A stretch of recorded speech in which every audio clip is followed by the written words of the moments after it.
नमस्कार. जिल्हा शिक्षण आणि प्रशिक्षण संस्था जळगाव आयोजित शाळा स्वच्छता कृती आराखडा प्रशिक्षणात उपस्थित सर्व माध्यमाच्या सर्व शाळातील सर्व व्यवस्थापनातील इयत्ता 1ली ते 8वीतील शाळातील सर्व शिक्षक बंधू आणि भगिनींचं डायट परिवारामार्फत मी डॉक्टर राजेंद्र महाजन सहर्ष स्वागत करतो. मित्रांनो, शाळा स्वच्छता कृती आराखडा राज्यस्तरीय प्रशिक्षणाचं आयोजन जून महिन्यात करण्यात आलं. स्वच्छ भारत स्वच्छ विद्यालय अंतर्गत केंद्र शासनाच्या मार्गदर्शक सूचनानुसार प्रत्येक शाळेत मुलांना स्वच्छ व पुरेसे पिण्याचे पाणी, मुला मुलींसाठी तसेच अपंग विद्यार्थ्यांसाठी स्वतंत्र शौचालय आणि साबण व पाण्याने हात धुण्याची सुविधा असणे आवश्यक आहे. कोविड-19 या साथीच्या काळात उपलब्ध असलेल्या सुविधांमध्ये बदल करणे देखील आवश्यक झाले आहे. या सर्व घटकांची पूर्तता करण्यासाठी त्यासाठी जिल्हा परिषद शाळांची सद्यस्थिती जाणून घ्यावी लागणार आहे.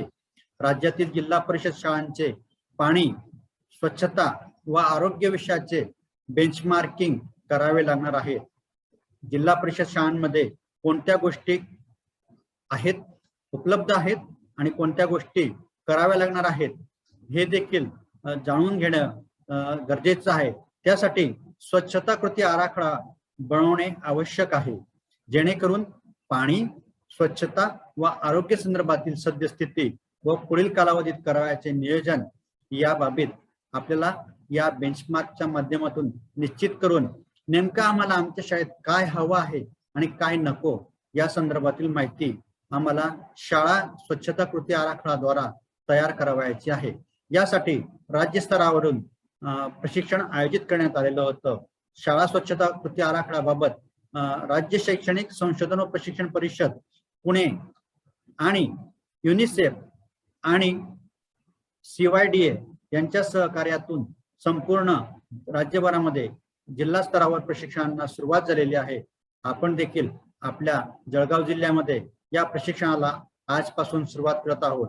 पुनश्च एकदा सर्व शिक्षक बंधू भगिनींचं मी या ठिकाणी डायट परिवारामार्फत स्वागत करतो आणि या प्रशिक्षणाला आपण आपले डायटचे सन्माननीय प्राचार्य डॉक्टर अनिल जोपे साहेब यांच्या मार्गदर्शनाने सुरुवात करत आहोत. आदरणीय माननीय प्राचार्य डॉक्टर अनिल जोपे साहेब यांना मी विनंती करतो की त्यांनी आपले मार्गदर्शन आपल्या सर्व शिक्षक बंधू भगिनींना करावं आणि शाळा स्वच्छता आणि कृती आराखड्यासाठी नेमके बेंचमार्क कसे असतील या संदर्भात मौलिक आपले विचार या ठिकाणी मांडावेत. आदरणीय डॉक्टर अनिल जोपे साहेब. सर्वांना नमस्कार. शाळा स्वच्छता कृती आराखडा जिल्हास्तरीय प्रशिक्षण वर्गात उपस्थित जळगाव जिल्ह्यातील सर्व शिक्षक बंधू भगिनींनो, आज आपण राज्य शैक्षणिक संशोधन व प्रशिक्षण परिषद पुणे मार्फत आयोजित जिल्हास्तरीय शाळा स्वच्छता कृती आराखडा प्रशिक्षणामध्ये सहभागी झालेला आहात. तेव्हा सर्वप्रथम मी आपल्या सर्वांचं स्वागत करतो. आपल्या जिल्ह्यामध्ये 1ली ते 8वीच्या सर्व शिक्षकांसाठी या प्रशिक्षणाचं आयोजन केलं जात आहे. जिल्हा शिक्षण व प्रशिक्षण संस्था जळगाव मार्फत डाएटचे अधिव्याख्याता डॉक्टर राजेंद्र महाजन यांच्या समन्वयतेखाली आणि जिल्ह्यातील 10 तज्ञ मार्गदर्शकांच्या मदतीने हे प्रशिक्षण आपण पूर्ण करणार आहोत.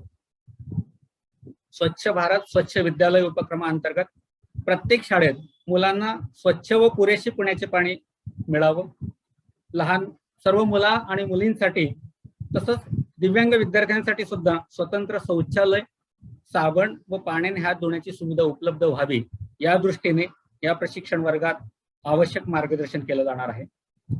सर्वप्रथम या माध्यमातून जिल्हा परिषद शाळांची सद्यस्थिती जाणून घेणं, शाळात पिण्याच्या पाण्याची स्वच्छता व आरोग्य विषयाचं बेंचमार्किंग निश्चित करणं, यासाठी राज्य शैक्षणिक संशोधन व प्रशिक्षण परिषदेमार्फत युनिसेफ व CYDA या संस्थेने तयार केलेलं कोबो हे ऍप्लिकेशन वापरलं जाणार आहे. सर्व केंद्र प्रमुखांच्या मार्गदर्शनाखाली प्रत्येक शाळेतून या कोबो ऍप्लिकेशन मार्फत जिल्हा परिषद शाळांची सद्यस्थिती जाणून घेतली जाणार आहे. तेव्हा या कोबो ऍप्लिकेशन मध्ये माहिती भरताना माझं सर्वांना आव्हान असेल की आपण ही माहिती अतिशय अचूक आणि वस्तुस्थितीला धरून अशी पद्धतीने भरावी की जेणेकरून आपल्याला आपल्या आपल्या शाळेचा स्वच्छताचा कृती आराखडा नीटपणे करता येईल. आपल्याला या कोबो ऍप्लिकेशनच्या माध्यमातून जे बेंच मार्किंग केलं जाईल त्यानुसार आपल्याला आपल्या आपल्या शाळा अधिक स्वच्छ आणि सुंदर बनवण्याच्या दृष्टीने मार्गदर्शन मिळणार आहे.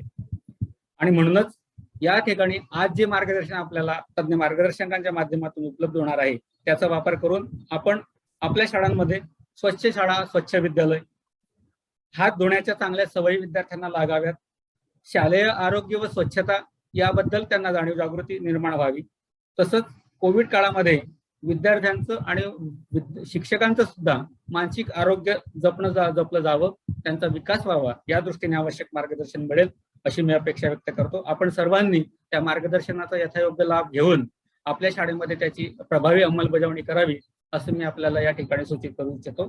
थांबतो. धन्यवाद. धन्यवाद साहेब. आपण खूप चांगल्या पद्धतीने आपल्या शिक्षक बंधू भगिनींना शुभेच्छा दिलेल्या आहेत आणि संपूर्ण जिल्ह्यामध्ये बेंचमार्क कसे असावेत या संदर्भात आपण मौलिक मार्गदर्शन केलं. धन्यवाद डॉक्टर अनिल जोपे साहेब. यानंतर आपण आपल्या प्रशिक्षणातील पहिल्या सत्राला प्रारंभ करत आहोत. पहिल्या सत्राचा विषय आहे स्वच्छ भारत, स्वच्छ विद्यालय. स्वच्छ भारत आणि स्वच्छ विद्यालय, नेमकं आमचा भारत स्वच्छ असला पाहिजे, आमच्या पंतप्रधानांची भूमिका. त्याचप्रमाणे फक्त भारत स्वच्छ असून चालणार नाही, तर त्याची सुरुवात तळागाळापासून झाली पाहिजे, म्हणजेच आमच्या गावापासून झाली पाहिजे, आमच्या शाळेपासून झाली पाहिजे. म्हणून स्वच्छ भारत, स्वच्छ विद्यालय हा विषय घेऊन येत आहेत रमेश पांडुरंग जगताप सर, जिल्हा परिषद उच्च प्राथमिक शाळा वैजापूर, तालुका चोपडा, आणि अश्विनी कोळी मॅडम, भारत विद्यालय, न्हावी, तालुका यावल. मी अश्विनी कोळी मॅडम आणि रमेश जगताप सरांना विनंती करतो की त्यांनी आपल्या या पहिल्या विषयावरती आपले मौलिक विचार मांडावेत आणि आपल्या प्रशिक्षणार्थींना स्वच्छ भारत, स्वच्छ विद्यालय या विषयाची संकल्पना समजावून सांगावी. आदरणीय अश्विनी मॅडम, रमेश सर. नमस्कार. आजच्या माझ्या प्रशिक्षणाचा विषय आहे स्वच्छ भारत, स्वच्छ विद्यालय उपक्रम. माननीय पंतप्रधान यांनी 2014 साली स्वच्छ भारत या उपक्रमाला साथ घातली होती आणि त्यांनी आपला भारत हा पूर्णपणे स्वच्छ होण्याचा संकल्प केलेला होता. त्याच अनुषंगाने आजचे आपले हे प्रशिक्षण आयोजित करण्यात आलेले आहे. काही गोष्टी ह्या आपल्याला वेळेतच साध्य करायच्या असतात. त्यातीलच आजचा महत्वाचा विषय म्हणजे आपल्याला आज आपल्या शाळेच्या स्वच्छतेबद्दल बेंच मार्किंग करून घ्यायची आहे. आता बेंच मार्किंग करून घ्यायचं आहे म्हणजे प्रत्येकाला प्रश्न हा पडलाच असेल की नेमकं बेंच मार्किंग म्हणजे काय. चला तर वळूया आपल्या महत्वाच्या विषयाकडे. बेंच मार्किंग म्हणजे आपला हा आरसा असतो. आरसा जसा आपल्याला आपली प्रतिमा ही स्पष्टपणे दाखवत असतो, त्याचप्रमाणे बेंच मार्किंग या प्रक्रियेतून आपल्याला आपल्या शाळेमध्ये असलेल्या भौतिक सुविधा, त्याचबरोबर असलेल्या ज्या काही सोयी आहेत किंवा ज्या विद्यार्थ्यांसाठी आपल्याला काही बदल करायचा आहे त्या बदलाच्या बाबतीत आपल्याला बेंच मार्किंग करून सुधारणा घडवून आणायची आहे. तर आजपर्यंत आपण युडायस मध्ये ज्या प्रकारे माहिती भरलेली आहे, संत गाडगेबाबा अभियानाअंतर्गत आपण काही माहिती आणि उपक्रम राबवलेले आहेत. तसेच केंद्र सरकार मार्फत आणि न्यूपा यांच्या मदतीने आपण शाळा सिद्धी हा उपक्रम राबवत आहोत. त्या उपक्रमामध्ये आपल्या शाळेला आपण अ, ब, क आणि ड या प्रकारच्या श्रेणींचं मूल्यांकन देत असतो. त्याच बरोबरीचा आजचा हा आपला प्रशिक्षणातील विषय आहे स्वच्छ भारत, स्वच्छ विद्यालय उपक्रम. यामध्ये आपल्या शाळेला सुद्धा स्टार रँकिंग आपल्याला द्यायची आहे. त्यात 1 स्टार, 2 स्टार, 3 स्टार, 4 स्टार आणि 5 स्टार. मग या प्रकारचे बेंच मार्किंग करण्यासाठी आपल्याला आज या उपक्रमातून माहिती दिली जाणार आहे. प्रत्येक शाळेने किमान 4 स्टार किंवा 3 स्टार पर्यंत येण्याचा प्रयत्न करायचा आहे. मग हा प्रयत्न करण्यासाठी आपल्याला काय करावं लागणार आहे, तर हा प्रयत्न 3 स्टार आणि 4 स्टार पर्यंत पोहोचण्यासाठी आपल्या शाळेमध्ये असलेल्या भौतिक सुविधा, त्यांच्यामध्ये असलेल्या सुधारणा, त्याचबरोबर नवनवीन तंत्रांचा उपयोग करून आपल्याला विद्यार्थ्यांच्या सोयीची आणि सुविधांचा विचार करावा लागणार आहे. आणि हे कार्य आपल्याला सर्वांच्या सहकार्याने पुढे न्यायचे आहे. यासाठी आपल्याला ग्रामीण भागात ग्रामपंचायत, ग्रामसेवक, सरपंच यांच्या मदतीने कार्य करत घ्यायचे आहे. तसेच रोटरी क्लब हे हिरिरीने भाग घेत आहे आणि त्यांच्या मदतीने व विविध सामाजिक उपक्रमांमधून आपल्याला शाळेचा विकास करून घ्यायचा आहे आणि त्या विकासासाठी आपल्याला यांच्याकडून आर्थिक मदत सुद्धा मिळत जाणार आहे. आपल्याला सर्वांना ज्ञातच आहे की गेल्या 1.5 वर्षापासून आपण बघतोय की कोविडमुळे अनेक अडचणींना आपल्याला सर्वांना सामोरं जावं लागत आहे. त्याच अनुषंगाने आणि त्यातच बदल म्हणून आता आपली शाळा सुरू करण्याच्या मार्गावर आपण आहोत. त्यासाठी प्रत्येक पालकाला प्रश्न पडलेला आहे की आपला पाल्य हा शाळेत पाठवल्यानंतर हा सुरक्षित असेल किंवा नाही. आपल्या पाल्याला जर आपण शाळेत पाठवलं तर त्याच्या सुरक्षिततेची हमी कोण घेणार? तर ही जबाबदारी शिक्षकांची आणि मुख्याध्यापक यांची आहे. त्याच अनुषंगाने आपल्याला शाळेमध्ये ज्या वेळेस विद्यार्थी शाळेत येईल तेव्हा त्याच्या स्वच्छतेची हमी घेऊन आपल्याला काही उपक्रम राबवायचे आहे. त्यातीलच महत्वाचा उपक्रम म्हणजे वॉश म्हणजे काय हे आपण आधी जाणून घेऊया. वॉटर म्हणजे पाणी. मुलांना शाळेमध्ये उपलब्ध असलेलं स्वच्छ आणि सुरक्षित पाणी हे मुलांना पिण्यासाठी योग्य पाणी आपल्याला मुलांना द्यायचं आहे. पुढील आहे सॅनिटायझेशन म्हणजे स्वच्छ आणि वापरात असलेले शौचालय विद्यार्थ्यांना उपलब्ध करून देणे. हायजीन म्हणजेच वैयक्तिक स्वच्छता आणि आरोग्य. वैयक्तिक स्वच्छतेच्या सवयी व वर्तन बदल यासाठी विद्यार्थ्यांना प्रोत्साहित आपल्याला करायचं आहे. मग शाळेमध्ये वॉश हे महत्वाचे का आहे किंवा गरजेचे का आहे? तर मुलांची दैनंदिन हजेरी ही वाढवण्यासाठी आपण वॉशची मदत घेऊ शकतो. मुलांच्या शैक्षणिक प्रगतीला वाढवण्यासाठी आपण वॉशची मदत घेऊ शकतो. तसेच स्त्री पुरुष समानतेला सुद्धा आपण वॉशच्या मदतीने प्रोत्साहन देऊ शकतो. शाळेमध्ये आरोग्यदायी, स्वच्छ आणि सुरक्षित वातावरणाच्या निर्मितीसाठी सुद्धा आपण वॉशची मदत घेऊ शकतो. आणि सर्वात महत्वाचा मुद्दा म्हणजे मुलांच्या मार्फत कुटुंब आणि समाजापर्यंत संदेश वहनाचं कार्य हे वॉश हे करणार आहे. त्यासाठी शाळेमध्ये वॉश हे अत्यंत महत्वाचं आहे. मग आपण पुढे वळूया. पहिला मुद्दा पाणी ही प्रत्येकाला लागणारी महत्वाची गरज आहे. मग शाळेमध्ये आपल्याला पाणी कोणकोणत्या घटकांसाठी किंवा कोणत्या वापरासाठी लागत असते हे आपण आधी जाणून घेऊया. पाणी हे पिण्यासाठी, हात धुण्यासाठी, शौचालयासाठी, वैयक्तिक स्वच्छतेसाठी, शाळेचा परिसर स्वच्छ करण्यासाठी, मध्यान्ह भोजन शिजवण्यासाठी आणि स्वच्छतेसाठी आपल्याला पाण्याचा वापर लागत असतो. मग या पाण्याची उपलब्धता आपल्याला कोणकोणत्या प्रकारे मिळत असते? पाणी आपल्याला विहिरीतून मिळत असतं, हँडपंपद्वारे मिळत असतं, त्याचबरोबर टाकी सुद्धा असते शाळेमध्ये. मग हे जे पाणी आपण विद्यार्थ्यांसाठी देणार आहोत किंवा शाळा ही विद्यार्थ्यांना जे पाणी उपलब्ध करून देणार आहे ते पाणी हे विद्यार्थ्यांच्या आरोग्यासाठी उपयुक्त आहे किंवा नाही यासाठी आपल्याला शाळेला पाणी तपासणी अहवाल हा आपल्या दप्तरी ठेवायचा आहे, जेणेकरून कुठलीही अडचण आली असता आपल्याजवळ दप्तरी अहवाल हा योग्य असेल. मग या पाण्याची उपलब्धता आपल्याला कशी लागेल? तर प्रति विद्यार्थ्यामागे 9 लिटर पाणी ही आपल्याला लागत असतं. त्यातील 1.5 लिटर पाणी हे विद्यार्थी पिण्यासाठी वापरत असतो आणि जे पाणी तो पिण्यासाठी वापरणार आहे ते स्वच्छ आणि आरोग्याला सुरक्षित असं पाणी आपल्याला विद्यार्थ्यांना द्यायचं आहे. त्यासाठीच मी सांगितलंच आधी तुम्हाला की पाणी तपासणी अहवाल आपल्याला ठेवावा लागणार आहे. पाण्याची नियमितपणे तपासणी करावी लागणार आहे. पाण्याचं निर्जंतुकीकरण करावं लागणार आहे. पाणी साठवण्यासाठी झाकड असलेली टाकी आपल्याला वापरावी लागणार आहे, जेणेकरून पाण्यामध्ये कुठलाही कचरा किंवा जीवजंतूचा प्रसार होता कामा नये. त्याचबरोबर पाणी घेण्यासाठी ओबराळे किंवा ग्लासाचा वापर करण्याच्या सवयी विद्यार्थ्यांना आपण लावायच्या आहे. नळाच्या तोट्यांचा वापर करायचा आहे आणि पाण्याच्या स्रोतांची सुरक्षितता आपण बाळगायची आहे. आता पुढील माझा घटक आहे स्वच्छतेचे घटक. मुलामुलींसाठी स्वतंत्र वापरत असलेले शौचालय, मुलामुलींसाठी स्वतंत्र वापरत असलेले मूत्रालय, त्याचबरोबर अपंग विद्यार्थ्यांसाठी स्वतंत्र वापरत असलेले शौचालय, तसेच विद्यार्थ्यांच्या उंची व वयाप्रमाणे शौचालय, मूत्रालय यांची रचना शाळेमध्ये आवश्यक आहे. शिक्षक व कार्यालयीन कर्मचारी यांच्यासाठी स्वतंत्र व वापरत असलेले शौचालय हे शाळेत असायला हवे. शाळेमध्ये सुरक्षित दरवाजा, कडीकोंडा व कपडे अडकवण्यासाठी हुक्स, सुरक्षित छप्पर, योग्य वायुविजन, नैसर्गिक उजेड व वारा असलेली स्वच्छतागृहे ही शाळेने विद्यार्थ्यांसाठी उपलब्ध करून द्यायची आहे. त्याचबरोबर इयत्ता 7वीच्या वरील विद्यार्थिनी ज्या शाळेमध्ये आहेत त्या विद्यार्थिनींसाठी आणि त्यांच्या आरोग्याच्या दृष्टीने मासिक पाळी व्यवस्थापनाच्या संदर्भात पुरेशी व्यवस्था ही शाळेने करून द्यायची आहे. पुढील माझा विषय आहे SMS. आपल्याला विद्यार्थ्यांना SMS वापराबद्दल अत्यंत महत्वाची माहिती द्यायची आहे. आता आपण कोरोनाचा कालावधी बघितलेला आहे. प्रत्येक जण हा सांगत आहे सोशल डिस्टन्स ठेवायचा, मास्क वापरायचं, सॅनिटायझर वापरायचं. मग विद्यार्थ्यांना आपण शॉर्ट बट स्वीट मध्ये सांगू शकतो की आपण SMS वापर करायचा. S मीन्स सेफ डिस्टन्स, सुरक्षित अंतर. M मीन्स मास्क, मास्क म्हणजे सर्वांनाच मास्क माहिती आहे.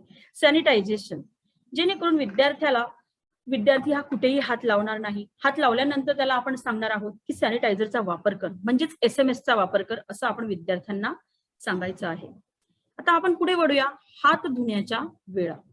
विद्यार्थ्यांना आपण सांगायचं की आपण स्वच्छ पाण्याने किंवा साबणाने हात धुवायचा आहे. हे विद्यार्थ्यांना वेळोवेळी सांगायचं आहे.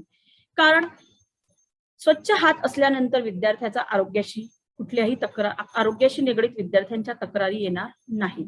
कारण अनेक संसर्गजन्य असलेले आजार हे दूषित हातांनीच एका व्यक्तीपासून दुसऱ्या व्यक्तीपर्यंत पसरू शकतात.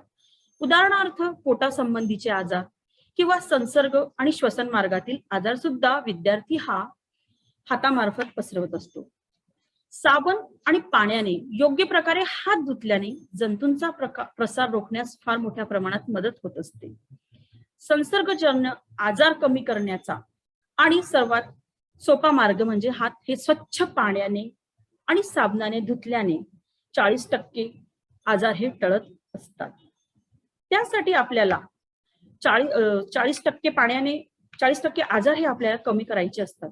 त्यासाठी आपल्याला हँडवॉश साठी आपल्याला लिक्विड वापरता येतं, साबण वापरता येतो, किंवा आता सध्या आपण सर्वजण सॅनिटायझेशनचा वापर भरपूर करत आहोत. धन्यवाद. नमस्कार. आताच अश्विनी कोळी मॅडम यांच्याच विषयाला धरून मी पुढे जातोय. आता मित्र, कोविडचा कालावधी चालू आहे. जवळजवळ 1.5 वर्षापासून आपल्या शाळा बंद आहेत आणि अशा या परिस्थितीमध्ये शाळा बंद असताना आपल्याला आता कोविडच्या पार्श्वभूमीवर शाळा सुरू करायच्या आहेत. आपल्याला तसे आदेश सन्मान्य शासन आणि सन्मान्य प्रशासनाकडून येतीलच. तर आपल्या पालकांना एक सुरक्षिततेची हमी द्यायची आहे विद्यार्थ्यांना. ती हमी फक्त आपणच देऊ शकतो. पालकाला एवढी हमी पाहिजे की माझा विद्यार्थी माझ्या आता शाळेमध्ये जेव्हा जाईल तेव्हा तो इतका सुरक्षित असेल. मग ही सुरक्षितता ही कुठून मिळणार आहे? ही स्वच्छता आपल्याला ती करून घ्यायची आहे आणि मग सुरक्षित आणि भीतीमुक्त वातावरणामध्ये आपल्याला आता शाळा सुरू करायची आहे. दरम्यानच्या काळामध्ये 1.5 वर्षापासून वर्गखोल्याही बंद असतील, बेंचेस, आणि अशा या परिस्थितीमध्ये आता माझा विद्यार्थी जेव्हा शाळेत येईल तेव्हा त्याला मात्र तेवढी स्वच्छताच त्या ठिकाणी असायला हवी. कारण कोरोना आहे, कोविड चाललेला आहे. आणखीन एक खूप छान सांगितलं गेलं राज्य स्तरावरून, कोविड असो वा नसो पण वॉश महत्वाचा आहे. मित्रो, केंद्र सरकारनं जलजीवन मिशन योजना सुरू केलेली आहे आणि ही जलजीवन मिशन योजनेतून आपल्याला आपले उद्दिष्ट साध्य करायचे आहे. मग ते कसे होतील? आता मॅडमांनी सांगितल्याप्रमाणे आपल्याला ग्रामपंचायत, ग्रामसेवक, भाऊसाहेब यांच्याशी संपर्क साधून आपल्याला या गोष्टी पूर्ण करून घ्यायच्या आहे. आणि मग शाळेमध्ये मात्र एक गोष्ट, 24/7 पाण्याची व्यवस्था असलीच पाहिजे. प्रत्येक बाथरूम, टॉयलेट्स, विद्यार्थ्यांच्या मूत्रालय या सगळ्या ठिकाणी पाण्याची व्यवस्था असणं तेवढंच गरजेचं सुद्धा असणार आहे.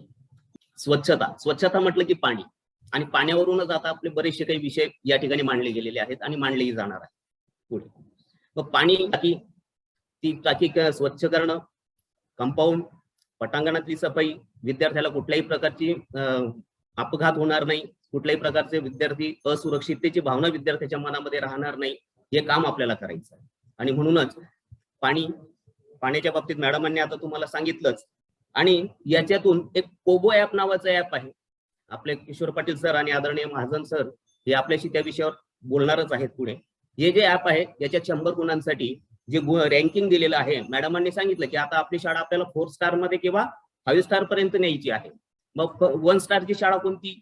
की ज्या शाळेला 35% 35 गुणांपेक्षा कमी गुण मिळतील ती असेल 1st स्टार मधली. दुसरे आहे 35 ते 50% ज्या शाळेला रँकिंग असेल तो असेल 2 स्टार. 51 ते 74% जी रँकिंग असेल तो असेल 3 स्टार. 75 ते 89% 4 स्टार आणि 90 ते 100% 5 स्टार. मग याच्यासाठी जे काही फॉर्मॅट असतील, जे फॉर्म भरायचे असतील त्या संदर्भामध्ये सर आपल्याला मार्गदर्शन करतीलच. त्याचप्रमाणे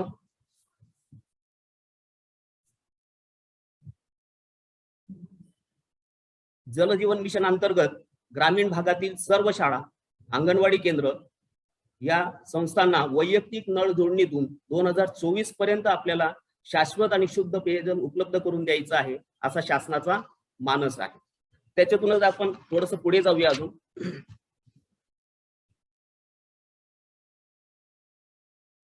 राहिला विजेचा प्रश्न, सगळ्यात महत्त्वाचा सुरक्षिततेच्या दृष्टीने. 1.5 वर्ष बंद असलेली माझी शाळा, माझं कार्यालय तर चालू आहे, आपण शाळेत जातच आहोत, परंतु विद्यार्थ्यांच्या दृष्टीने जी काही वीज जोडणी आहे वर्गांमधली ती एकदा तपासून घ्या. म्हणजे विद्यार्थ्याला कुठं जाऊन काही प्रॉब्लेम येणार नाही, म्हणून ती एकदा वीज जोडणी जी असेल तीही एकदा चेक करून घ्या. पाणी स्वच्छ, पाण्याच्या टाक्या धुवून घ्या. पटांगणाच्या सफाई असतील, वर्गांच्या सफाई असतील आणि विद्यार्थ्याला एवढं सुरक्षित आणि भीतीमुक्त वातावरण निर्माण करून देऊया की पालकांना सुद्धा हमी वाटेल की माझा विद्यार्थी, माझा मुलगा, माझा पाल्य आता या शाळेमध्ये सुरक्षितरित्या जाऊ शकेल. धन्यवाद सर. धन्यवाद अश्विनी मॅडम आणि रमेश सर. दोघांनी खूप चांगल्या पद्धतीने आपल्याला आपली शाळा स्वच्छ कशी असावी, त्याचे बेंचमार्क काय असू शकतात, त्यासाठी नेमकी काय काळजी घेतली पाहिजे, दिव्यांग विद्यार्थ्यांसाठी कशी स्वच्छता व्यवस्था असली पाहिजे, त्याचप्रमाणे स्वच्छता म्हणजे नेमकं काय याबाबतचं मौलिक असं मार्गदर्शन केलं आहे. आपण आता आपल्या दुसऱ्या सत्राकडे जाऊया. आपल्या दुसऱ्या सत्राचा विषय आहे हात धुण्याच्या सुविधा विकसित करणे. मित्रांनो, सदरचा विषय हा आपल्या कोविड काळात अतिशय जिव्हाळ्याचा विषय झालेला आहे. हात धुण्याची सवय ही आपल्याला आपल्यासोबतच आपल्या विद्यार्थ्यांना देखील लावणे गरजेचं झालेलं होतं आणि म्हणून येणाऱ्या काळात देखील आपल्याला हात धुण्याची स्वच्छता साठी काही सुविधा आपल्या शाळेत आहेत का, त्या किती प्रमाणात आहेत, त्या विकसित करता येतील का, त्या आधुनिक पद्धतीने विकसित करता येतील का, त्यासाठी काय करावं लागेल, कोणाची मदत घ्यावी लागेल, या बाबींवरती मार्गदर्शन करण्यासाठी आपल्याला आपल्या तज्ञ मार्गदर्शक म्हणून श्री ललित कुमार पाटील सर, जिप शाळा दापोरी, तालुका एरोंडोल आणि डॉक्टर मनीषा दत्तात्रय पवार, जिप केंद्र शाळा रिंगणगाव, तालुका एरोंडोल यांना मी विनंती करतो की त्यांनी या विषयावर मौलिक मार्गदर्शन करावं. आदरणीय डॉक्टर मनीषा मॅडम आणि ललित कुमार सर. नमस्कार, मी ललित कुमार पाटील. आपल्याशी हेतुभूत साधण्यात मला आनंद होईल, पण यापेक्षा जर आपलं ट्रेनिंग असतं ऑफलाईन तर आपला एकमेकांशी संवाद साधता आला असता, परंतु या ट्रेनिंगच्या माध्यमातून फक्त आपल्याला माझ्याच गोष्टी ऐकून घ्यायच्या आहेत. तर आपण विषयाकडे वळूया. हात धुण्याच्या सुविधांचे तंत्र विकसित करताना घ्यावयाच्या गोष्टी. यामध्ये विद्यार्थी यापूर्वी हात धुत नव्हते का, हे ट्रेनिंग घेण्याची गरज काय वाटली की आपल्याला तंत्र विकसित करायचंय. पूर्वीचे आजार सुद्धा तेवढ्या सक्रियतेने जाणवत नव्हते, परंतु आता क्रियाशीलता आजारांची देखील वाढलेली, त्यामुळे आपल्याला तंत्र विकसित करणे आवश्यक असते. मग यासाठी आपण बघूया की आपले हात केव्हा धुणे आवश्यक आहे.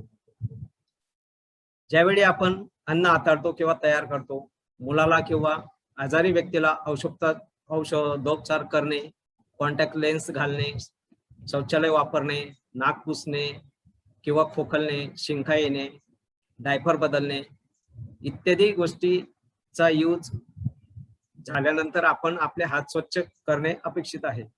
तर हात धुण्याचं तंत्र आपल्याला विकसित करण्यासाठी WHO ने काही निर्देश दिले आहेत. त्या पद्धतीने आपण हात धुण्याच्या पद्धतीचा अवलंब करावा. तर चला मग बघूया. हात धुण्याच्या पद्धती ह्या आपल्याला विद्यार्थ्यांमध्ये जाणीवपूर्वक रुजवायचे आहेत. आपण एकदा केलेले संस्कार हे विद्यार्थ्याला आयुष्यभर टिकणार आहेत. त्यामुळे हात धुण्याच्या पद्धती आपण जाणून घेऊया. पहिले 7 पायऱ्या आहेत. त्याच्या तळव्याला तळवे घासणे. आपल्याला हाताला साबण थोडंसं पाणी घेऊन तळव्याला तळवे घासायचे. दुसरे बोटांमध्ये घासणे. तिसरं आहे हाताची मागची बाजू. चौथं हाताचे अंगठे. पाचवं आहे मागची बोट, हाताची नखे, मनगट आणि नंतर कोरड्या रुमालाने आपल्याला पुसून घ्यायचंय. तर या गोष्टी आपल्याला विद्यार्थ्यांमध्ये जाणीवपूर्वक रुजवायच्या आहेत, परंतु विद्यार्थ्यांना संस्कार करण्यासाठी एकच गोष्ट आपल्याला वारंवार करावी लागते, किंवा ती जर पद्धत रटाळ असेल तर ती आपल्याला जाणून बुजून सुलभ करून विद्यार्थ्यांमध्ये रुजवण्यासाठी आपल्याला विद्यार्थ्यांकडून तयारी करून घ्यावी लागते. त्यासाठी आपण छोटस बडबड गीत घेऊया. बडबड गीत आपल्याला स्क्रीनवर दिसतच आहे, मी कृती पण करतो. त्याच्यासाठी आपल्याला सगळ्यात पहिले तळव्याला तळवे घासणे याच्यासाठी शब्द आहेत. हातात खेळतो पैसा, हातात खेळतो पैसा. दुसरं बोटाला बोट आपल्याला घासायचे, त्याच्यासाठी विद्यार्थ्यांकडनं कृती करून घ्यायची. पाण्यात पोहतो मासा, पाण्यात पोहतो मासा. तिसरं आहे बाळ चोखतो अंगठा, बाळ चोखतो अंगठा. नखांसाठी घेऊया आपण एक घास चिवचा, एक घास माऊचा. मनगट धुण्यासाठी आपल्याला घ्यायचंय बाबांच्या हातात घड्याळ, आईच्या हातात बांगड्या. त्याच्यानंतर मागची बोट आपल्याला मागचा हात धुण्यासाठी आई मोडते काला, आई मोडते काला. नंतर मग शेवटी दादा धुतो हात, नळाखाली आपल्याला साबणाचा हात धुवून घ्यायचा आहे. दादा धुतो हात आणि शेवटी चिमणी उडाली भोर. तर हे झालं आपल्याला विद्यार्थ्यांवर संस्कार करण्याच्या गोष्टी. याच्या पुढील शाळेमध्ये आपल्याला हात धुण्याचे तंत्र विकसित करण्यासाठी कोणकोणत्या गोष्टी उपयोगात आणल्या जातील, कोणकोणत्या पद्धतीने आपल्याला ते तंत्र विकसित करता येईल, तर पुढील सूत्र आपण मनीषा पवार मॅडम यांच्या हातात देऊया. धन्यवाद. नमस्कार, मी डॉक्टर मनीषा पवार. अस्वच्छ हातांनी अन्नग्रहण केल्यामुळे अतिसारासारख्या जीवघेण्या आजारांना मुलांना सामोरे जावे लागते. युनिसेफने जाहीर केलेल्या डेटानुसार डायरियाने सर्वाधिक बालमृत्यू होतात. माती, वंगण, सूक्ष्मजीव किंवा इतर अवांछित पदार्थ काढून हाताची स्वच्छता करणे म्हणजे हात धुणे होय. केवळ साबणाने हात धुतल्यामुळे 80% आजारांना अटकाव करणे शक्य होते. जर डोळे, नाक किंवा तोंडाला स्पर्श करण्यापूर्वी हात धुतलेले नाहीत तर हिवताप, सर्दी, श्वसन रोग संक्रमित होऊ शकतात. कोरोना महामारीच्या काळात तर याचे महत्त्व जगभराला पटलेलेच आहे. कोणत्याही विषाणूभोवती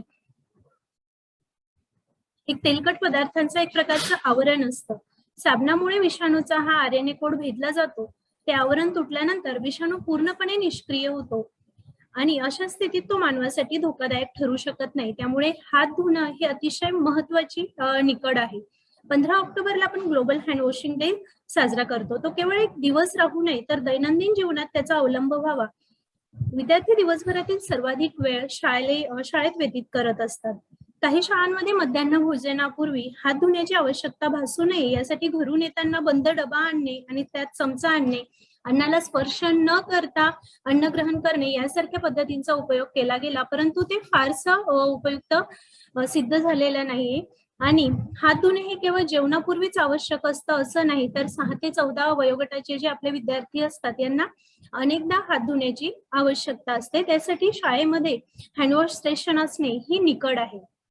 जलजीवन मिशन अंतर्गत शाळेला पाणी उपलब्ध करून देणे ही प्रत्येक ग्रामपंचायतीची जबाबदारी आहे आणि शालेय परिसरात हे कार्य ग्रामपंचायतीच्या माध्यमातून करून घेण्यासाठी सरपंच आणि ग्रामसेवकांकडनं आपण ते त्यांच्या मागे लागून करून घेणं हे आपलं कर्तव्य आहे.